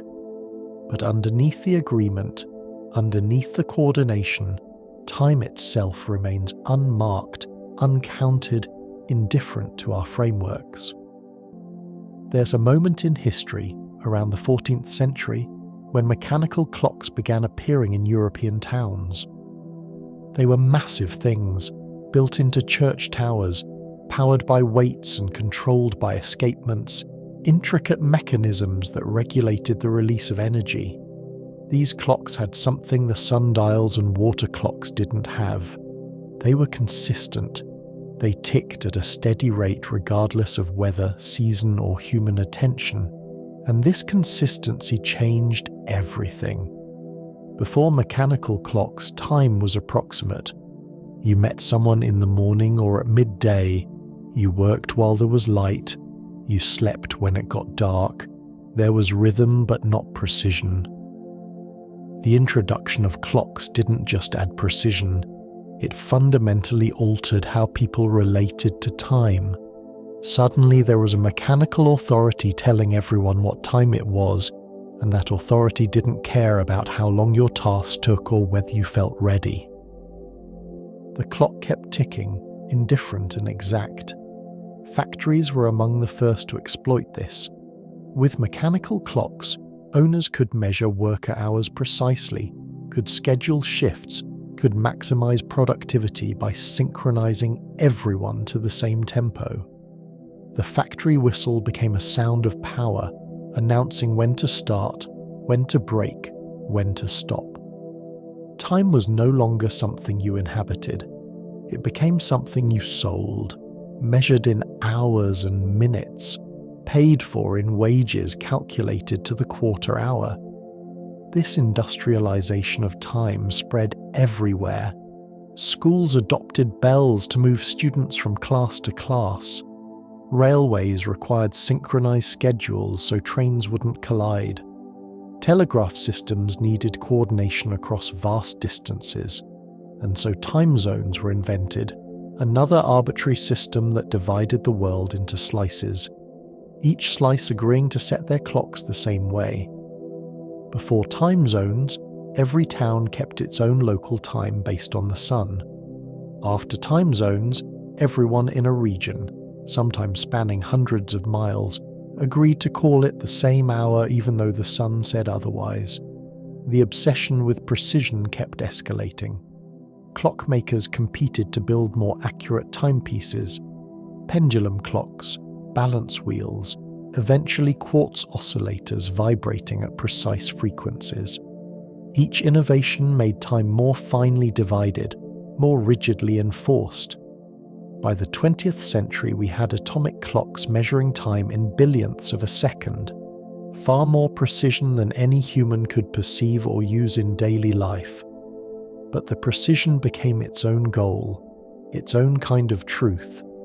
If we could measure time this accurately, then surely time itself must be that precise. that rigid, that absolute. And with that precision came pressure. Being on time became a moral virtue. Being late became a failure. We started talking about time as a commodity, something you could save or waste or spend. Time is money, we said, as if they were equivalent, as if hours were currency. We filled calendars with appointments, scheduled days down to the minute, carried devices that constantly reminded us what time it was, how much we had left, what we should be doing.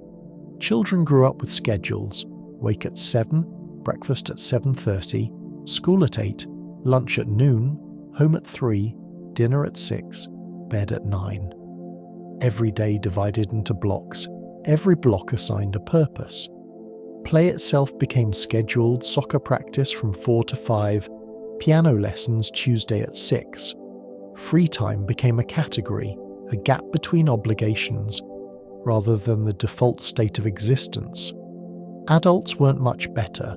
The workday, once flexible and tied to tasks, became fixed. 9 to 5, 8 hours exactly, regardless of whether the work was finished or whether you were productive during those hours. You sold time, not output. And even outside work, leisure became scheduled.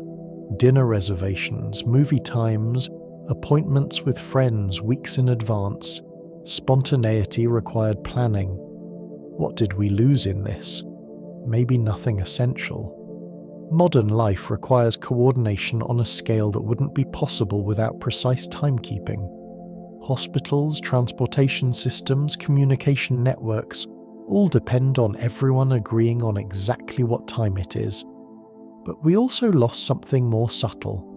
We lost the ability to move at our own pace, to respond to internal rhythms rather than external demands. We lost the experience of time as something natural, organic, tied to the body and the world rather than to a device. Some people feel this loss acutely. They describe feeling tyrannized by the clock, always rushed, always behind, never enough time. And they're right to feel that way because the clock doesn't care about them. It doesn't adjust to mood or energy or circumstance.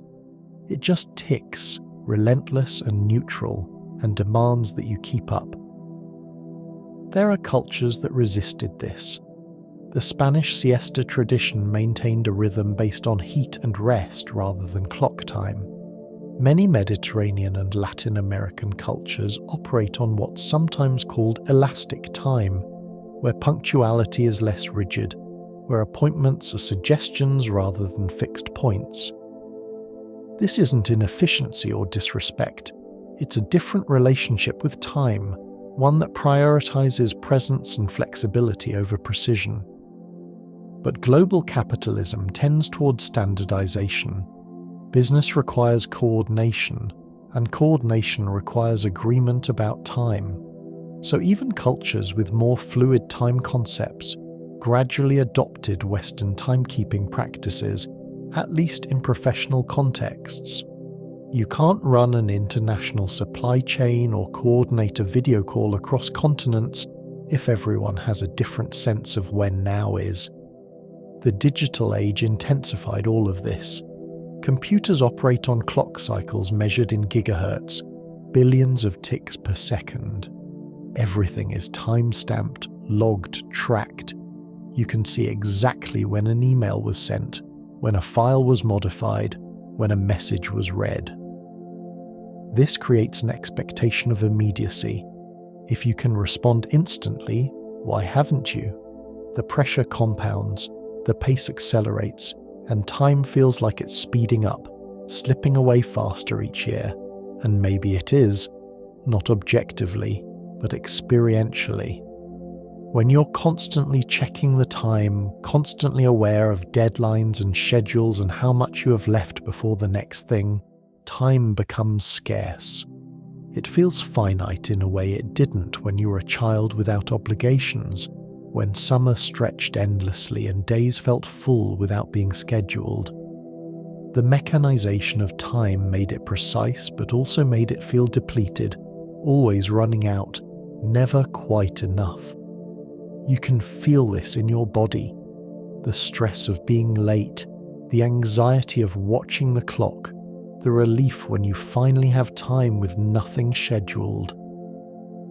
These aren't reactions to time itself, they're reactions to the system we built on top of time, the demands we placed on it, the meanings we attach to being early or late or right on schedule. The clock doesn't care, it just ticks, but we care, and that caring shapes our experience more than the ticking ever could.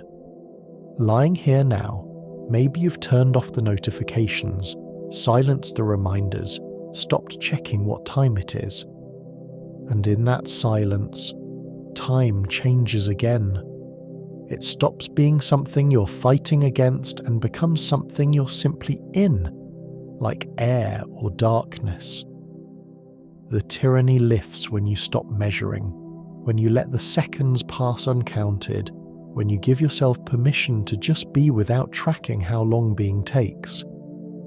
Think about how you talk about time. You say time flies or time drags. You spend time, save time, waste it, kill it. You run out of time, make time, take your time. These phrases treat time like a substance, something you can manipulate, possess, lose. But language shapes more than how we describe things. It shapes how we think about them, how we experience them, maybe even whether we experience them at all. In English, we talk about the future as being ahead of us and the past as behind us. We move forward through time, we look back on yesterday, we face tomorrow. This spatial metaphor is so embedded in the language that it feels natural, obvious, but it's not universal. The Aymara people of the Andes use the opposite orientation. For them, the past is in front because you can see it. You know what happened. The future is behind you because you can't see it. It's unknown. Same time, opposite direction, and neither is more correct than the other. Mandarin speakers sometimes use vertical metaphors for time. Earlier events are up, later events are down. This comes partly from how Chinese is traditionally written, top to bottom, but it creates a different spatial sense of temporal flow. Studies have shown that these metaphors actually affect how people think about sequences and durations. The words we use don't just describe our experience of time, they shape it. Some languages don't have a future tense. Mandarin, for example, often expresses future events using context and aspect markers rather than a dedicated tense. You might say, tomorrow I go to market instead of tomorrow I will go to market. Does this change how speakers think about the future? Some research suggests it might. Languages without strong future tense markers correlate with cultures that save more money and engage in more future-oriented behavior, possibly because the lack of grammatical separation between present and future makes the future feel more immediate, more real, less like a different time. Other languages divide time differently. In Hopi, according to linguist Benjamin Horth, there aren't direct equivalents for past, present, and future as distinct categories. Instead, the language distinguishes between what's manifest and what isn't yet manifest, what's objective and what's subjective. Horth's interpretations have been debated, but the core observation stands. Different languages carve up temporal experience in different ways, and speakers of those languages develop different intuitions about how time works. German has a word, Zeitgefühl, that means time feeling, a sense of temporal awareness that's difficult to translate precisely. Japanese has emma, which refers to the space between things, including the pause between moments, the interval that gives shape to time. These aren't just vocabulary gaps. They're concepts that some languages name and others don't, and naming something makes it easier to think about, easier to notice, easier to experience as distinct and meaningful. Even the simple past tense varies wildly between languages. English mostly uses one past tense, with some variations for perfect and progressive aspects. Spanish has preterite and imperfect, distinguishing between completed actions and ongoing states in the past. French has similar distinctions. Turkish has multiple past tenses that encode whether you witnessed the event yourself or heard about it secondhand, embedding evidentiality directly into temporal grammar. These aren't just different ways of saying the same thing, they're different ways of conceptualizing what happened means. And then there are languages with minimal time marking. Piraha, spoken by a small community in the Amazon, reportedly lacks words for specific time periods beyond immediate and not immediate. No words for yesterday, tomorrow, next week, last year. Time exists in Piraha, of course, as duration and change, but it's not grammaticalized the way it is in English.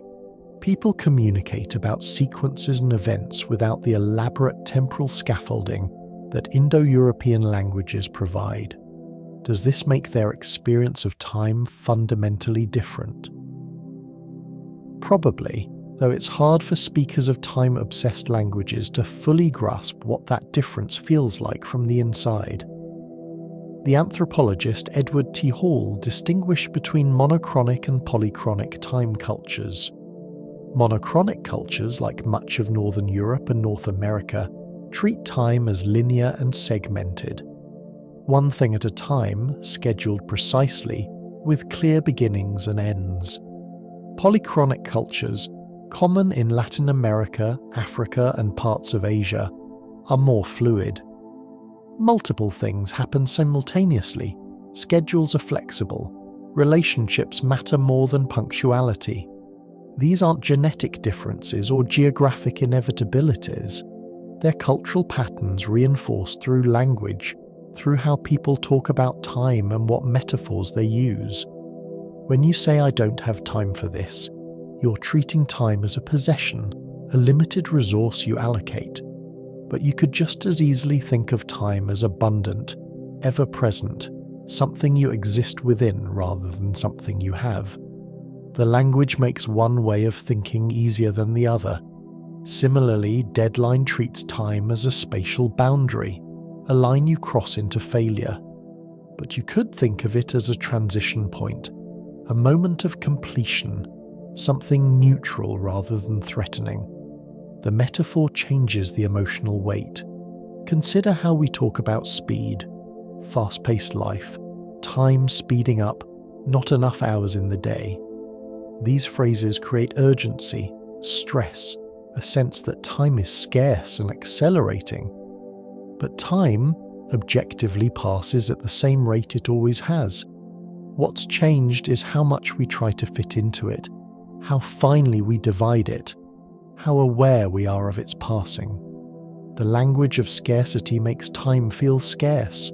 The language of speed makes it feel faster, and we inherit this language, absorb it, repeat it, and in doing so, reinforce the experience. There's a counterpoint in languages that emphasize presence. Many indigenous languages have rich vocabularies for nowness, for being fully engaged in the current moment. They have words for the quality of attention, for the depth of awareness, for the texture of experience unfolding. These aren't just poetic flourishes. They're tools for thinking, for orienting consciousness toward presence rather than toward past and future. You can feel this even in English when you shift your language. Instead of saying, "I don't have time," try, "I'm choosing to focus elsewhere." Instead of "time is running out," try, "I'm noticing change." Small shifts, but they alter the relationship. Time stops being an adversary or a resource and becomes a context, a medium, something neutral that you move through or that moves through you. And lying here, maybe you've stopped talking to yourself about time altogether. Maybe the internal narration has quieted, and with it, the constant temporal positioning of past thoughts and future concerns. Without language actively constructing time, what's left is just experience, sensation, the gentle drift of awareness without anchor or direction. This is closer to how time exists before we name it, before we divide it, before we turn it into something we can discuss and debate and worry about.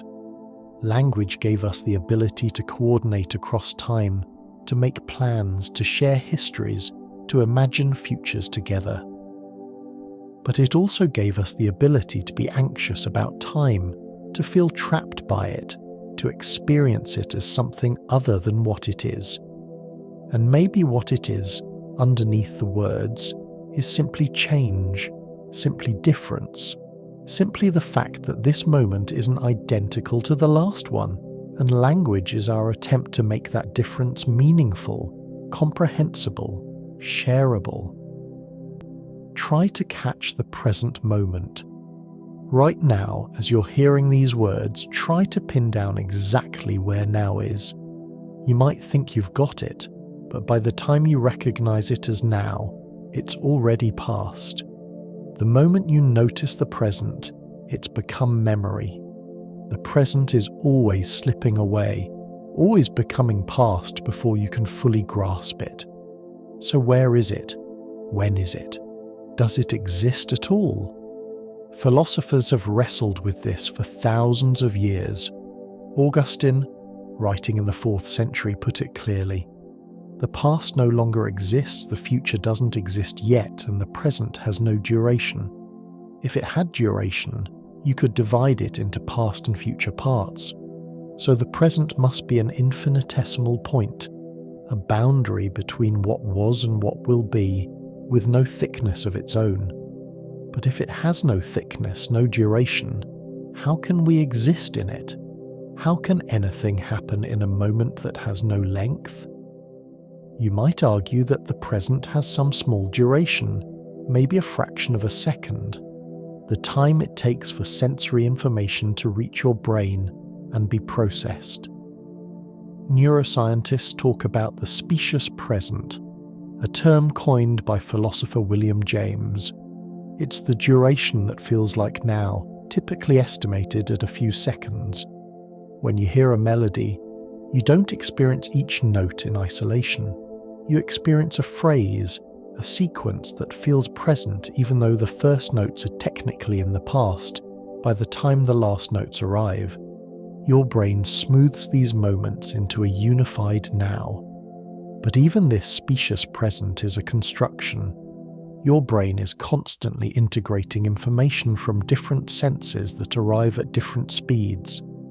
Light travels faster than sound, so what you see happens slightly before what you hear, yet you experience them as synchronized. Your brain adjusts, compensates, creates the illusion of a unified present moment. But that moment isn't really a moment. It's a synthesis, an averaging, a best guess about what now means given multiple streams of slightly time-delayed information. And if the present is constructed, assembled by your brain from pieces that don't quite line up, then it's not something you're directly experiencing. It's something you're creating, moment by moment, a moving window that you call now, but that has no objective existence outside your consciousness. Different people, different creatures, might have different specious presents, different durations that feel immediate. A fly, with faster neural processing, might experience a much shorter now. A tree, if it experiences anything like consciousness, might have a now that stretches across seasons. So whose now is the real now? The answer seems to be that there isn't one. Now is local, subjective, constructed, and if the present doesn't exist objectively, what does that say about the past and future? The past is what we remember, but memory is unreliable, reconstructive, constantly changing. The future is what we imagine, but imagination is speculation, projection, fantasy made from pieces of the past rearranged. Neither one is directly accessible, neither one is here. Some philosophers argue that only the present exists, that past and future are abstractions, mental constructions with no reality beyond thought. This view, called presentism, suggests that what is real is only what is now. Everything else is either gone or not yet arrived. But if the present has no duration, if it's just a boundary point between non-existent past and non-existent future, then nothing exists. Or everything exists in a timeless instant that's constantly refreshing itself, constantly being replaced by the next instant, and the word instant loses meaning because it implies duration. The opposite view, eternalism, says past, present and future all exist equally. This is the block universe view we touched on earlier. Every moment is real, permanent, part of the four-dimensional structure of space-time. Nothing truly begins or ends, it just exists in its proper location along the time dimension. In this view, your birth and your death both exist right now, just in different regions of space-time. The present isn't special except that it's where you currently are, where your consciousness is currently aware. But that doesn't feel right either, does it? The present feels fundamentally different from past and future. It feels alive, open, uncertain in a way that the past, fixed in memory, and the future, unknown but approaching, don't feel. The present is where agency lives, where choice happens, where you are. Except you're never quite there because there keeps moving, keeps receding the moment you reach for it. There's a Zen koan that asks, what is the sound of one hand clapping? It's meant to break your usual patterns of thinking, to point towards something beyond conceptual understanding. The present moment is similar.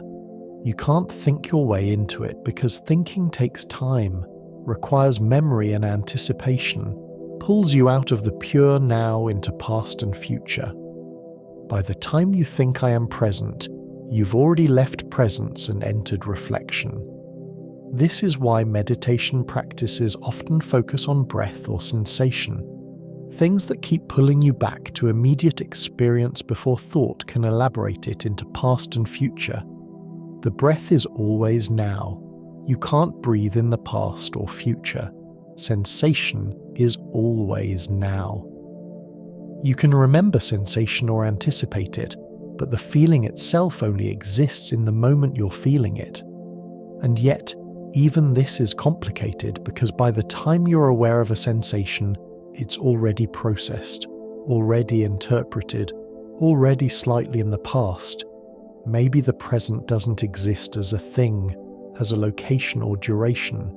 Maybe it exists as a process, as the constant transformation of future into past, and consciousness is the experience of that transformation from the inside. You're not in the present. You are the present, the ongoing process of becoming, the interface between what was and what will be. And because you can't step outside this process, can't observe it from a distance, you can't quite locate it. It's everywhere and nowhere, everything and nothing. Think about how strange this makes existence. You're only ever here in this moving boundary called now, and yet the boundary has no thickness. You're nowhere and everywhere simultaneously, experiencing something that might not exist in any objective sense. The past is gone if it was ever here. The future hasn't arrived if it ever will, and the present is too thin to stand on, too fleeting to hold, and yet here you are, undeniably existing, experiencing, aware. This might feel unsettling or it might feel freeing. If the present doesn't exist as a fixed thing, then you can't miss it or waste it or fail to be in it properly. You can only be wherever you are, which is always this moving now, this constantly refreshing moment that never quite arrives but never quite leaves either. The pressure to be present, to live in the moment, to not miss now. All of that dissolves when you realize there's nowhere else you could possibly be. You can't leave the present even if you try. Your thoughts about past and future happen in the present. Your memories and plans unfold in the present. Even time itself, if you're thinking about it, happens in the present. So maybe the question isn't where the present is or whether it exists. Maybe the question is why we need to ask. In the 1960s, physicists John Wheeler and Bryce DeWitt were working on a theory that would unite quantum mechanics with general relativity, the two pillars of modern physics that famously don't play well together. What they came up with is called the Wheeler-DeWitt equation, and it describes the quantum state of the entire universe.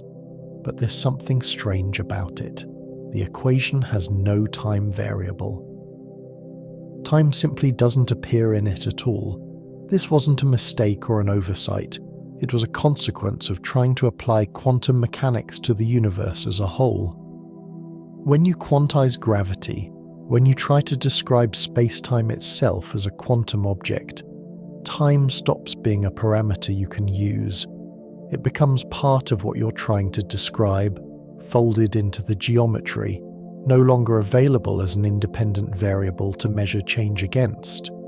The equation describes a timeless universe, a static quantum state, where nothing evolves because there's no time for it to evolve in. This created what's called the problem of time in quantum gravity.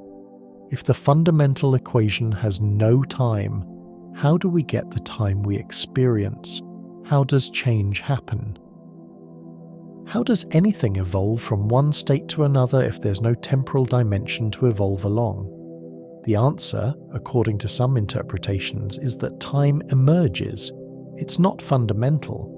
It appears when you look at subsystems of the universe, when you ignore certain degrees of freedom, when you zoom in from the cosmic perspective to the perspective of things within the universe. Carlo Rovelli, working in loop quantum gravity, has developed this idea extensively. He argues that time doesn't exist at the fundamental level. What we call time is a consequence of our limited perspective, our inability to track every variable in the universe simultaneously. When you ignore most of the information about a system and focus on a subset of variables, correlations between those variables look like temporal evolution. Time emerges from ignorance, from the coarse graining of information. Imagine a gas in a box. At the microscopic level, you have trillions of molecules bouncing around, each with a position and velocity. If you could track every molecule perfectly, you'd see a timeless choreography, a vast web of correlations with no preferred direction. But you can't track them all. You can only measure macroscopic properties like temperature and pressure, and when you do that, you see patterns. The gas flows from high pressure to low pressure, heat dissipates, and this flow, this pattern of correlation, is what you call time. But it's not in the molecules, it's in your description of the molecules, in the variables you chose to track and the ones you chose to ignore. This sounds abstract, but it has real implications. It suggests that time is observer-dependent in a deeper way than relativity implies. Not just that different observers measure different durations, but that time itself only exists relative to an observer, relative to a system that's dividing the universe into self and environment, tracking some variables and ignoring others. Without that division, without that limited perspective, there's no time. There's just the timeless quantum state of everything, complete and unchanging. String theory approaches the problem differently but arrives at similar strangeness. In some formulations of string theory, space-time itself is an emergent phenomenon, appearing only at certain scales or under certain conditions. And if space is emergent, time likely is too, woven into the fabric that appears rather than being fundamental. The strings, or brains, or whatever the fundamental objects are, they exist in some more abstract space, and what we call space-time is a kind of projection, a shadow, an approximation that works well at the scales we inhabit but breaks down at the Planck scale, the smallest meaningful length and time. What would it mean for time to not exist fundamentally? It's hard to grasp because all our thinking is temporal. We conceive of causes and effects, of things changing, of processes unfolding. Without time, how do you even formulate a question? How do you describe what happens if happening requires time? Physicists working on these theories often resort to metaphors. They talk about configuration space, a timeless landscape of all possible states, and what we call time is a path through that landscape. But the landscape itself doesn't evolve, it just is, complete and eternal, and paths through it are descriptions, perspectives, not objective features. Another approach comes from Julian Barber, who argues for a timeless physics based on what he calls Platonia, a space of all possible configurations of the universe. Each configuration is a point in Platonia, and these points don't evolve or change.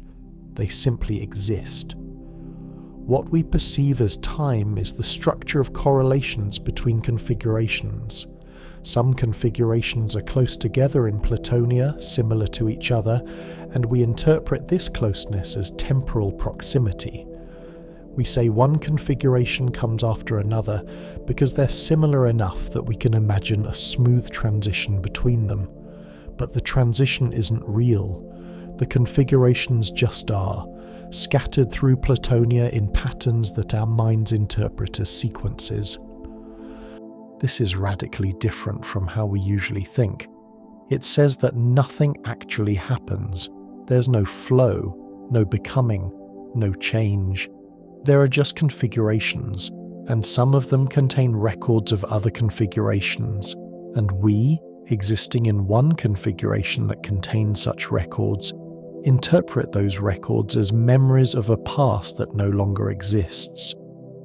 But the past configurations still exist in Platonia, just as real as the present one, and future configurations exist too, unfolding not in time but in the logical structure of Platonia itself.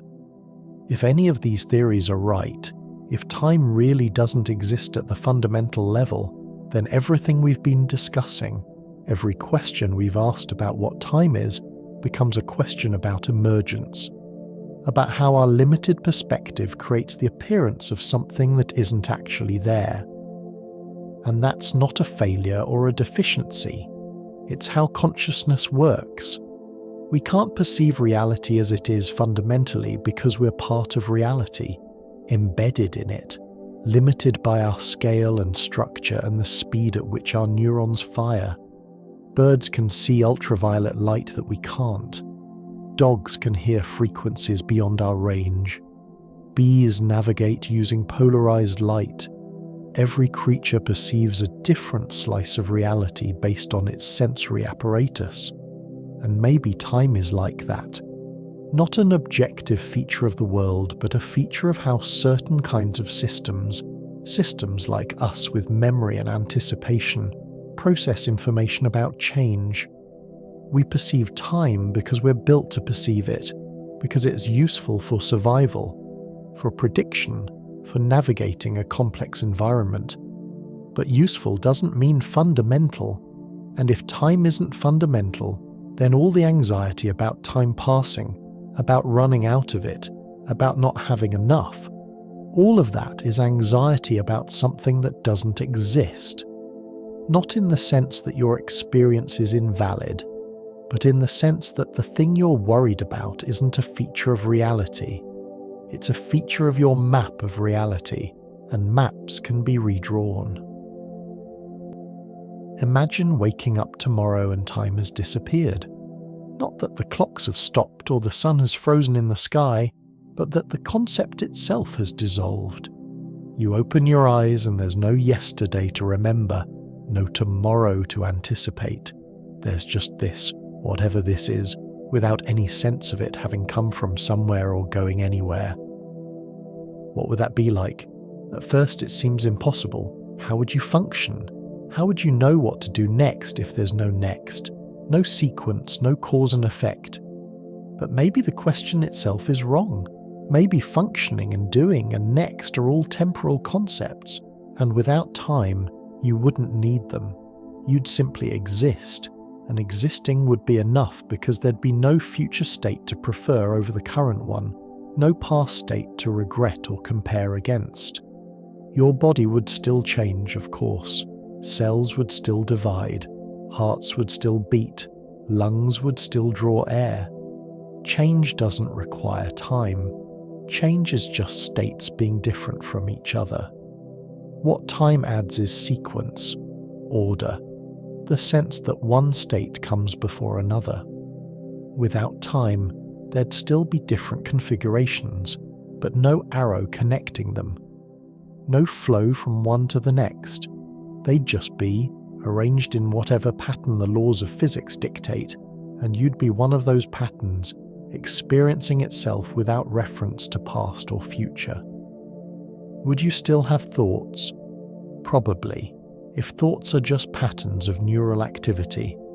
But they wouldn't be organized into narratives. There'd be no, I was thinking about this, which led me to think about that. Just thinking, perpetual and immediate, without the story of progression.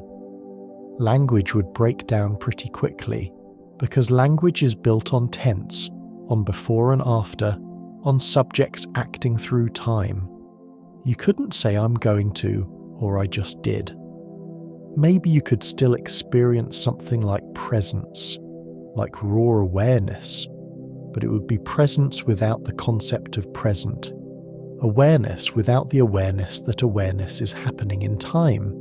Memory would be the first thing to go, or rather, memory would become something different. You could still have information stored in your neural connections, patterns that influence current states, but you wouldn't experience them as memories of things that happened. They'd just be configurations that affect other configurations. No sense of remembering, no sense of then versus now. Everything would be simultaneous in a strange way, not because it all happens at once, but because without time, the concept of simultaneously stops meaning anything. Things would just be in whatever relationship they're in, connected or not connected, similar or different, but not earlier or later. Identity would dissolve too. Who you are depends entirely on continuity through time, on being the same person who woke up yesterday, who made decisions last week, who has plans for next month. Without time, there's no continuous you. There's just this configuration of matter and energy, and it has no special relationship to any other configuration that looks similar. The you of a moment ago, if moment still meant anything, would be as distant as a stranger. Or not distant at all, because distance is spatial, and we're talking about temporal separation, and without temporal separation nothing is distant or close, it just is. Would this be terrifying or peaceful? From our current perspective, embedded in time, it sounds like annihilation, the destruction of everything that makes us us. But from within a timeless existence, there'd be no fear, because fear is anticipation of future harm. There'd be no loss, because loss requires a past state that you no longer have. There'd just be whatever configuration exists, and no capacity to compare it to any other configuration, and therefore no suffering, no desire, no resistance. Pure being, if being can be pure when there's no impurity to contrast it against. Some meditation traditions point towards something like this. They talk about timeless awareness, about consciousness without content, about the gap between thoughts where time disappears and only presence remains. Maybe they're touching something real, a mode of experience that doesn't depend on temporal structure. Or maybe they're just quiet enough that the brain's constant temporal processing becomes less dominant, less noticeable, creating the illusion of timelessness when really time is still there, just not being attended to. But if time is emergent, if it only exists when certain kinds of information processing are happening, then sufficiently altering that processing might actually remove time from experience, not eliminate the dimension entirely, but remove the subjective sense of it. You'd still be embedded in a universe with temporal structure, but you wouldn't experience that structure as time. You'd experience it as something else, something we don't have words for because all our words are temporal. There are hints of this in altered states. People on certain psychedelics report experiences where time stops making sense, where minutes feel like hours or hours like minutes, or where the whole concept of duration becomes meaningless. They describe being outside time, not in the sense of looking at it from elsewhere, but in the sense of the experience not being organized temporally at all. And when they return to normal consciousness, they struggle to describe it because description requires narrative, and narrative requires time. Near-death experiences sometimes include similar reports, a sense of entering a timeless realm, seeing one's entire life at once rather than as a sequence, feeling simultaneously young and old and neither. These reports are easy to dismiss as hallucinations, oxygen-deprived brains misfiring, and they probably are. But they're interesting hallucinations. They suggest that the brain's temporal processing is fragile, that under certain conditions it breaks down, and when it does, the experience changes fundamentally. What would happen to meaning in a timeless existence? Most of what we consider meaningful depends on time. Relationships grow and deepen over time. Achievements require effort sustained over time. Stories, which give structure to our lives, require beginnings, middles, ends. Without time, none of that works. There's no growth because growth is change with direction. There's no achievement because achievement requires a before state and an after state. There's no story because story is temporal by definition. Maybe meaning would disappear entirely, and existence would be neither meaningful nor meaningless because those categories require comparison across time. Or maybe meaning would be replaced by something else, some quality of experience that doesn't depend on narrative or progress or comparison. Pure existence might be its own meaning, sufficient without needing justification from past or future. But this is speculation piled on speculation, trying to imagine something fundamentally outside our conceptual framework, using concepts that only work inside it. The truth is, we can't live without time, not as the creatures we are. Our biology is temporal, our consciousness is temporal. Even lying here, drifting towards sleep, you're still embedded in duration, still experiencing one moment flowing into the next. But maybe you can touch the edges of timelessness. Maybe in the space between thoughts, in the pause between breaths, there's something that doesn't move because it was never moving to begin with. Here's a strange thing to consider. Even if time is an illusion, even if everything we've explored suggests that the flowing, directional, measured thing we call time isn't fundamentally real, does it matter? You still experience time, you still age, remember, plan, live as if time exists, and that experience is real, whatever its underlying nature. So maybe the question isn't whether time is real, but why we needed to invent it in the first place. Illusions aren't necessarily problems, they're often solutions. Your brain creates illusions constantly, filling in blind spots in your vision, smoothing out the gaps between eye movements, constructing a stable visual field from fragmentary sensory data. You experience the world as continuous and complete, but that's not what your eyes actually see. They see pieces, snapshots, and your brain weaves them into coherence. The illusion makes the world navigable. Time might work the same way. The universe presents us with change, with states differing from other states, with patterns of cause and correlation. That's complex, overwhelming, impossible to navigate without some organizing principle. So consciousness invents time, creates a framework that turns chaotic change into ordered sequence. Past, present, future, before and after, cause and effect. These categories make prediction possible. They make planning possible. They make survival possible.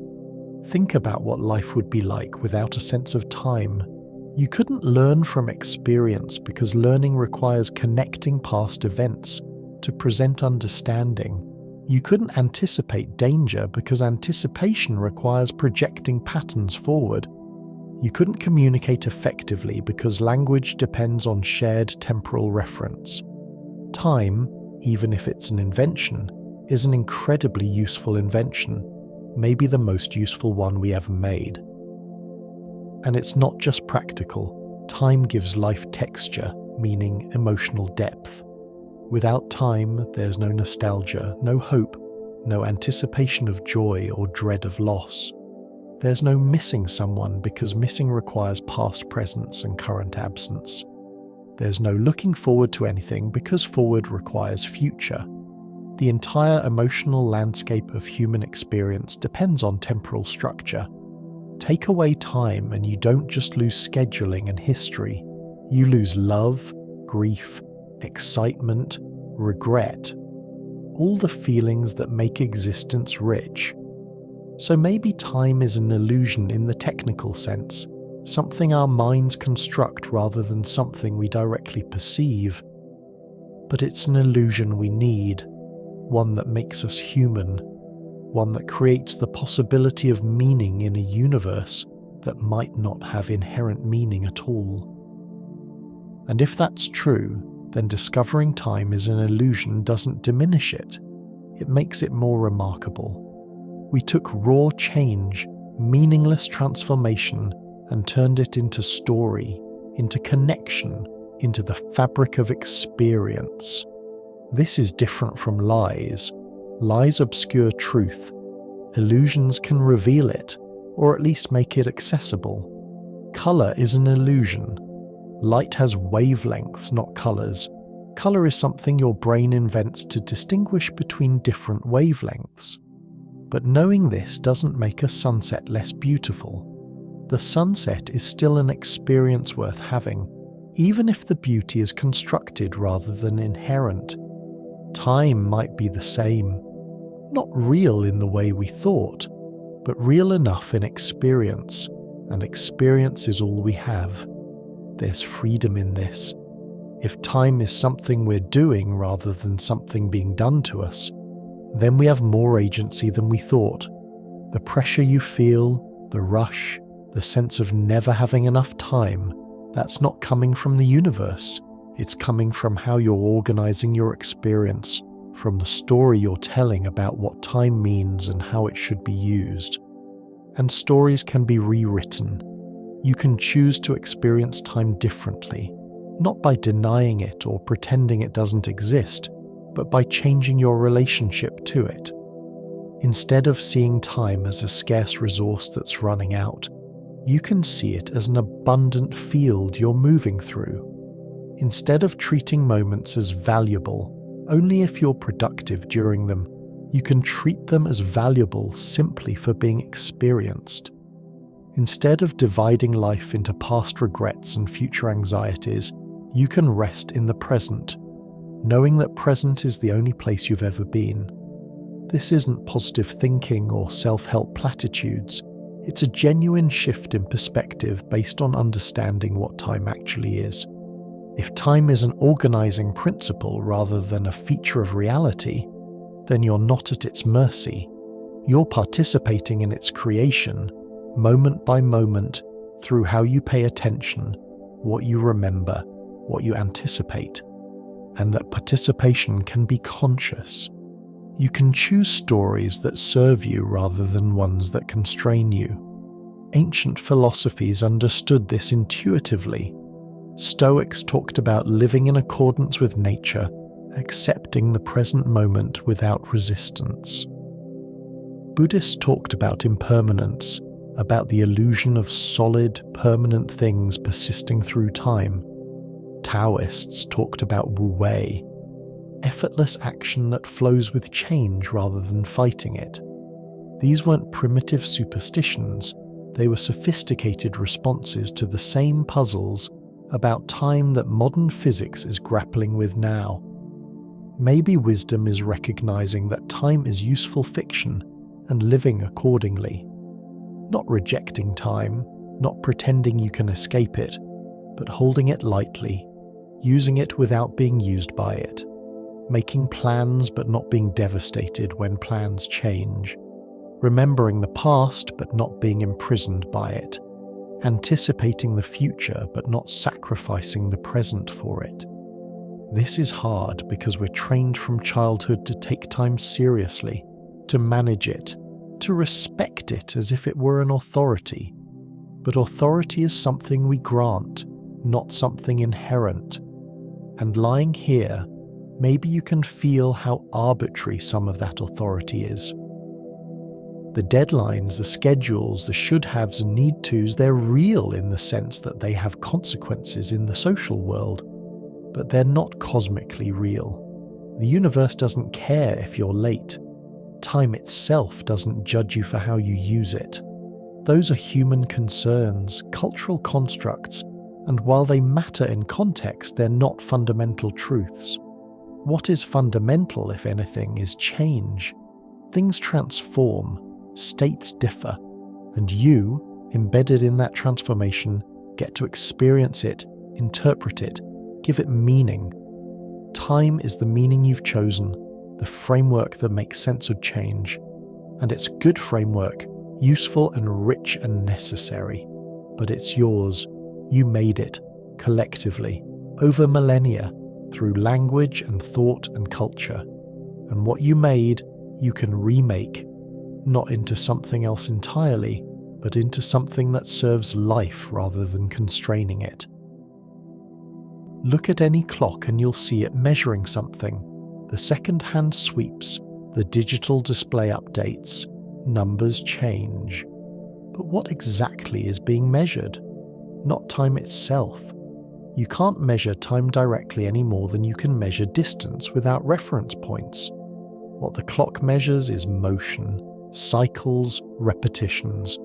A pendulum swinging back and forth, a spring oscillating, a quartz crystal vibrating, electrons transitioning between energy states in an atom. The clock counts these events and we agree to call that counting time. This is crucial. Every timekeeping device ever invented works by counting something that repeats. Ancient water clocks counted how much water dripped through a hole. Sundials counted the angle of shadows. Mechanical clocks count the oscillations of pendulums or balance wheels. Quartz clocks count the vibrations of crystals. Atomic clocks count the electromagnetic waves emitted by cesium atoms. None of them measure time. They measure change and then label that measurement with temporal units. The modern definition of a second reflects this. A second is defined as the duration of 9,092 570 cycles of the radiation corresponding to the transition between two hyperfine levels of the ground state of the cesium-133 atom. That sounds precise, and it is. But notice what it's actually saying. A second is counting to 9 billion something. It's not measuring a fundamental unit of time. It's declaring that a certain number of repetitions of a physical process equals what we'll agree to call a second. This means time, as measured, is always relative to something else.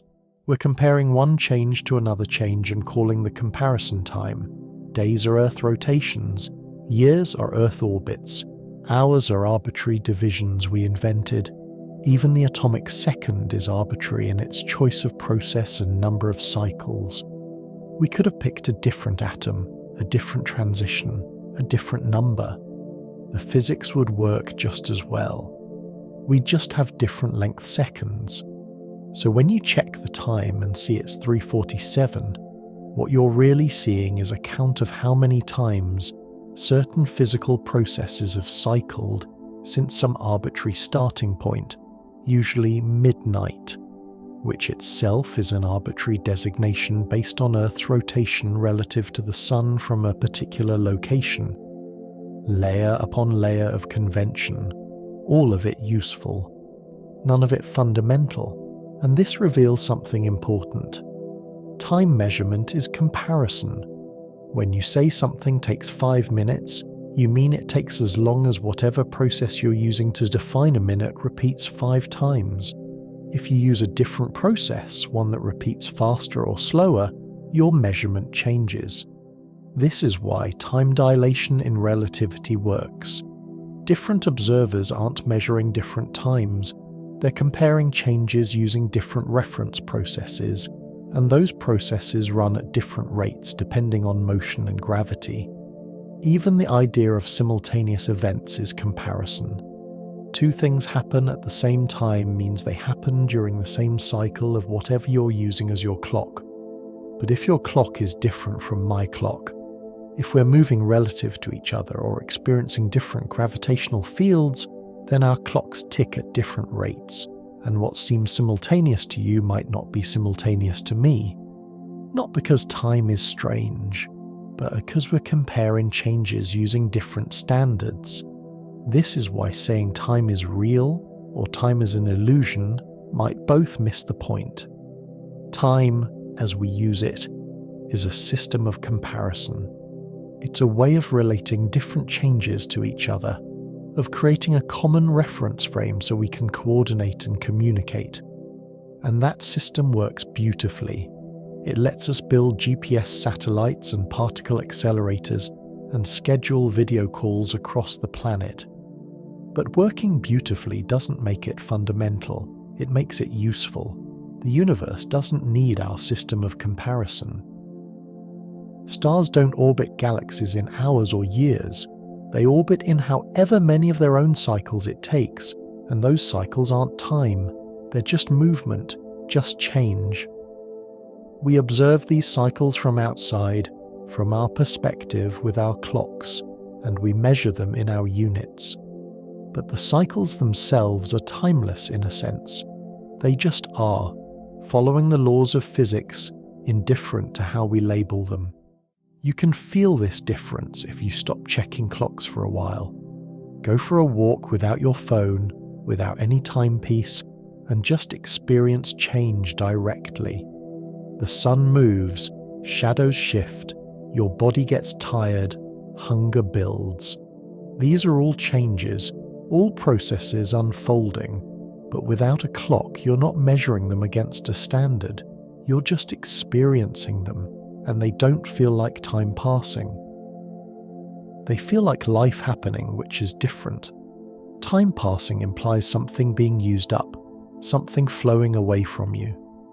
But when you experience change without measuring it, there's no sense of loss. Things transform, states shift, and you shift with them, and it's all just movement, just being. The measurement creates the sense of passing, the counting creates the sense of accumulation, and both create the feeling that something is slipping away. But stop counting and nothing slips, it just changes. This doesn't mean you should throw away all your clocks. Coordination requires measurement, society requires shared reference frames, but it does mean you can hold the measurements more lightly. When the clock says you have 30 minutes left, what that really means is that whatever process defines a minute will cycle 30 more times. That's information, not a judgment. It's not running out. It's just a comparison between two types of change. The change you're engaged in, and the change the clock is counting. And right now, the clock might say it's late, might say you should be asleep already, might say tomorrow is coming and you need rest. But what's actually happening? Your body is changing, your thoughts are slowing, your awareness is drifting. Those changes don't need clock time to be real. They're real as sensation, as experience. The clock just gives them context, relates them to other cycles like sunrise or work schedules or social agreements. Useful context, but not the thing itself. What we're really measuring when we measure time is our own change relative to processes we've designated as stable. We're creating maps of transformation, guides to help us navigate a universe in constant flux, and the maps work. They help us meet each other, build things, plan futures. But the map is never the territory. The counting is never the change. And somewhere underneath all the measurement, all the comparison, all the careful tracking of cycles and repetitions, there's just being, just existence transforming itself endlessly without needing to know what time it is. Every life is a story. You were born, you grew, things happened, you're here now, and eventually there will be an ending. This narrative structure feels natural, inevitable, but it's worth asking whether it's something we discover or something we create. Does life have an inherent story, or do we impose narrative on what's really just a series of unconnected moments? Stories require time. They need beginnings that lead to middles that build toward endings, without temporal structure, without causation flowing in one direction. There's no story. There's just a collection of scenes with no particular order. So when we understand our lives as stories, we're making time fundamental to identity. We're saying I am this narrative, this sequence of events and choices and consequences that stretches from birth to now and presumably beyond. But memory doesn't work like a book. It doesn't preserve the story intact. You remember fragments, moments, impressions, and each time you recall them, you reconstruct them slightly differently. The story changes with each telling, adapting to your current understanding, your current needs. The person you were at 20 exists now only as a character in the story you tell about yourself, and that character might bear little resemblance to who you actually were because the actual experience is gone, replaced by narrative. This isn't dishonesty, it's how memory works. You can't preserve raw experience. You can only preserve patterns, meanings, stories. And stories have structure. They emphasize certain details and ignore others. They create coherence where there might have been chaos. They turn random events into meaningful sequences, finding cause and effect, lessons and turning points, character development and themes. The story makes sense even if the living didn't feel that way at the time, and we need these stories. Without them, identity fragments. You need to believe you're the same person who made promises yesterday, who has responsibilities tomorrow. You need continuity to function in society, to maintain relationships, to have any sense of self that extends beyond the immediate moment. The story creates that continuity. It connects the dots, draws a line from past to present to future, and calls that line you. But what if the line is just convenient fiction? What if there's no continuous you? Just a series of configurations that share certain patterns, certain memories, certain physical structures. Each moment's version of you is slightly different from the last moment's version, different enough that calling them the same person is more metaphor than fact. The story bridges the gap, creates the illusion of unity, but underneath there might be nothing but change, transformation. A river that never steps in the same person twice. Some philosophical traditions embrace this. Buddhism talks about anatta, non-self, the idea that the continuous personal identity we cling to is an illusion. What we call self is just a collection of processes, sensations, thoughts, memories, constantly changing, never fixed. There's no permanent you beneath the flux. There's just the flux itself, and we mistake it for something solid because we wrap it in narrative, tell stories about who we are and where we're going. Western philosophy generally resists this. The self is sacred, identity is central. Your rights, your responsibilities, your dignity all depend on being a continuous person across time. If you're not the same person who signed the contract, how can you be held to its terms? If you're not the same person who committed the crime, how can you be punished? Society requires persistent identity, and persistent identity requires time, memory, story. But maybe both are true. Maybe there's no fixed self in any ultimate sense, and also we create provisional selves through narrative that are real enough for practical purposes. The story isn't the truth, but it's a truth, a useful one that allows for morality, responsibility, connection. And holding both perspectives simultaneously, the narrative self and its emptiness, might be closer to wisdom than choosing one over the other. Think about how this applies to your life right now. You tell yourself stories constantly. I'm the kind of person who does this. I've always been this way. I'm trying to become that. These stories shape your choices, limit your possibilities, create expectations, but they're optional. You could tell different stories, emphasize different moments, draw different conclusions about who you are and what you're capable of. The past doesn't determine the story determines which past is relevant. This is both liberating and unsettling. Liberating because it means you're not trapped by who you've been.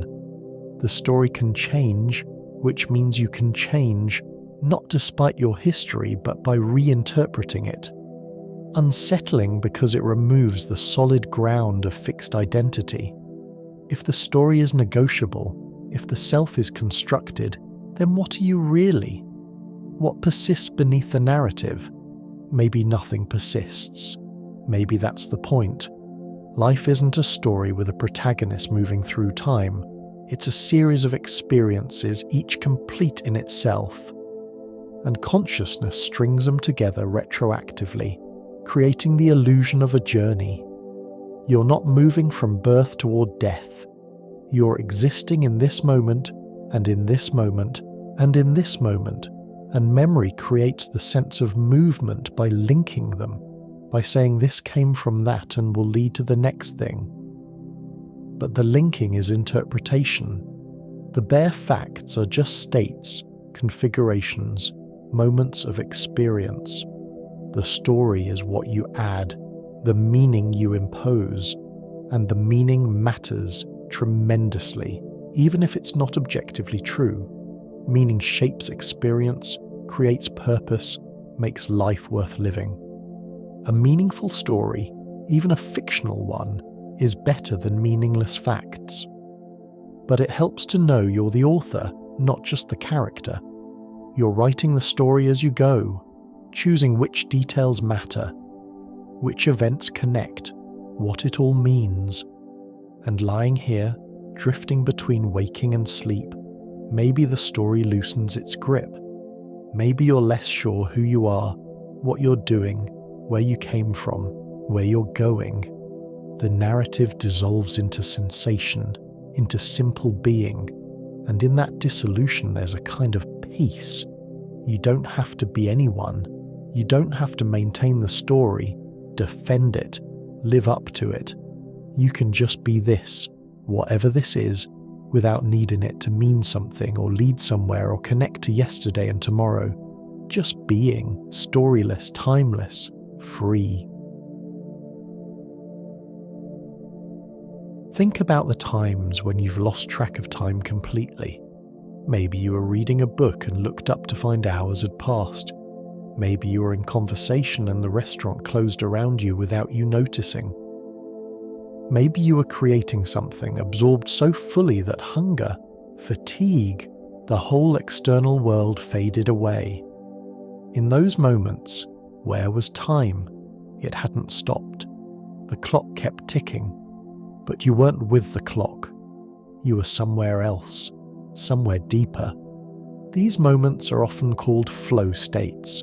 a term coined by psychologist Mihaly Csikszentmihalyi. Flow happens when challenge and skill align perfectly, when you're doing something difficult enough to require full attention but not so difficult that you're frustrated. In flow, self-consciousness disappears, the sense of time passing disappears, you merge with the activity, become the doing rather than the doer, and when you emerge you realise time has passed, but the passing didn't feel like anything, it was just absence, gap, then suddenly it's later. What's interesting is that these are often described as the best moments of life, times when you are most alive, most present, most yourself, and yet they're characterized by the absence of time awareness, by forgetting the clock, by losing the constant monitoring of duration. This suggests something. Maybe the richest experiences happen not in time but outside it, or in a different relationship to it, one where you're not tracking or measuring but simply inhabiting. Children live more in this space. Watch a child play, genuinely lost in imagination, building worlds from blocks or running through a park. They're not thinking about how long they've been playing or how much time is left. They're just in it, fully.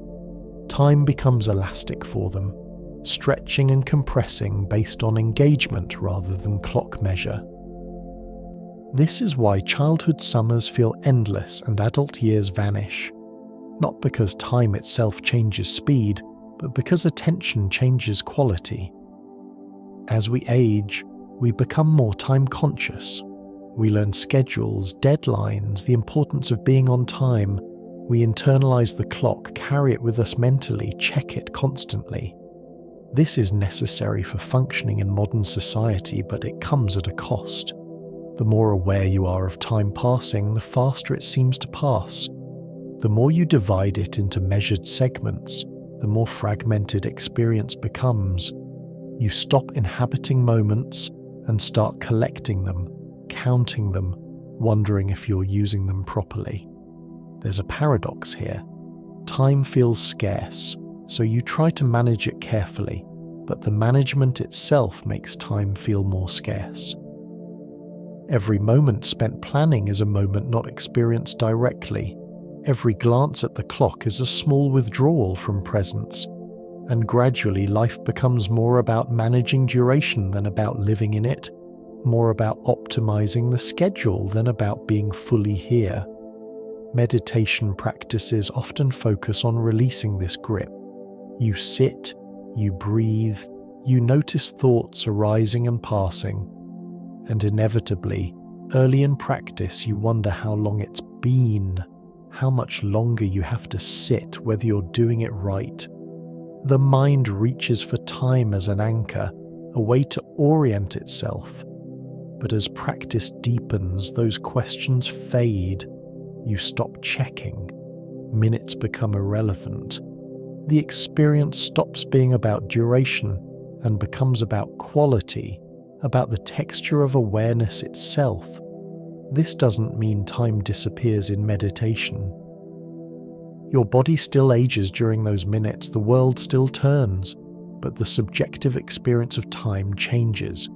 It stops feeling linear, progressive. It becomes more like space, something you rest in rather than something you move through. And that shift, even temporarily, reveals how much of normal time experience is constructed, maintained by constant mental effort. You can find this in other places too. Nature has a way of dissolving clock time. Walk in a forest without checking your phone and minutes become meaningless.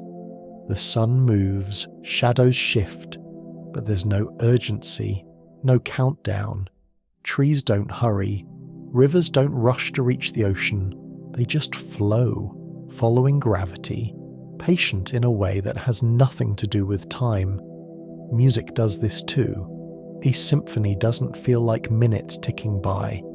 It feels like a complete experience, self-contained, with its own internal time that has little to do with clock duration. 3 minutes can feel vast, expansive, rich.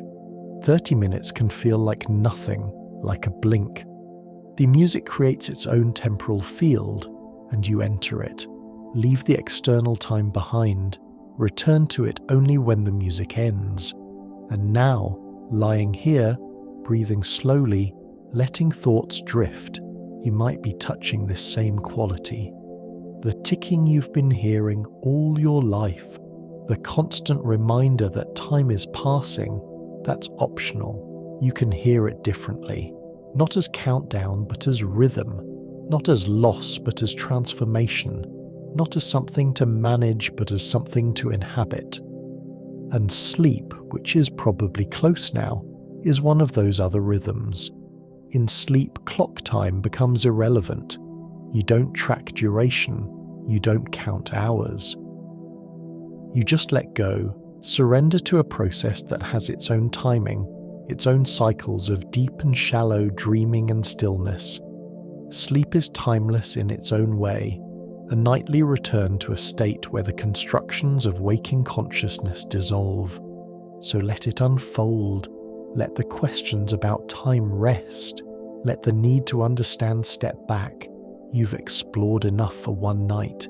You've seen time as measurement and illusion, as framework and fiction, as something we invented to make sense of change. And now you can let it go, at least to these hours, at least until morning when the clock will matter again and schedules will return. But for now, here, in this quiet space between waking and dreams, time doesn't have to be anything at all. Maybe that's all time ever was. Not a thing in itself, but the space we give ourselves to exist, to change, to become whatever comes next. And maybe, just maybe, in that stillness where the ticking finally stops mattering, you find something more real than any clock could ever measure. Not time, but timelessness. Not duration, but presence. Not the story, but the silence underneath it, vast and patient and always here. Sleep well. Time will be there tomorrow if you need it.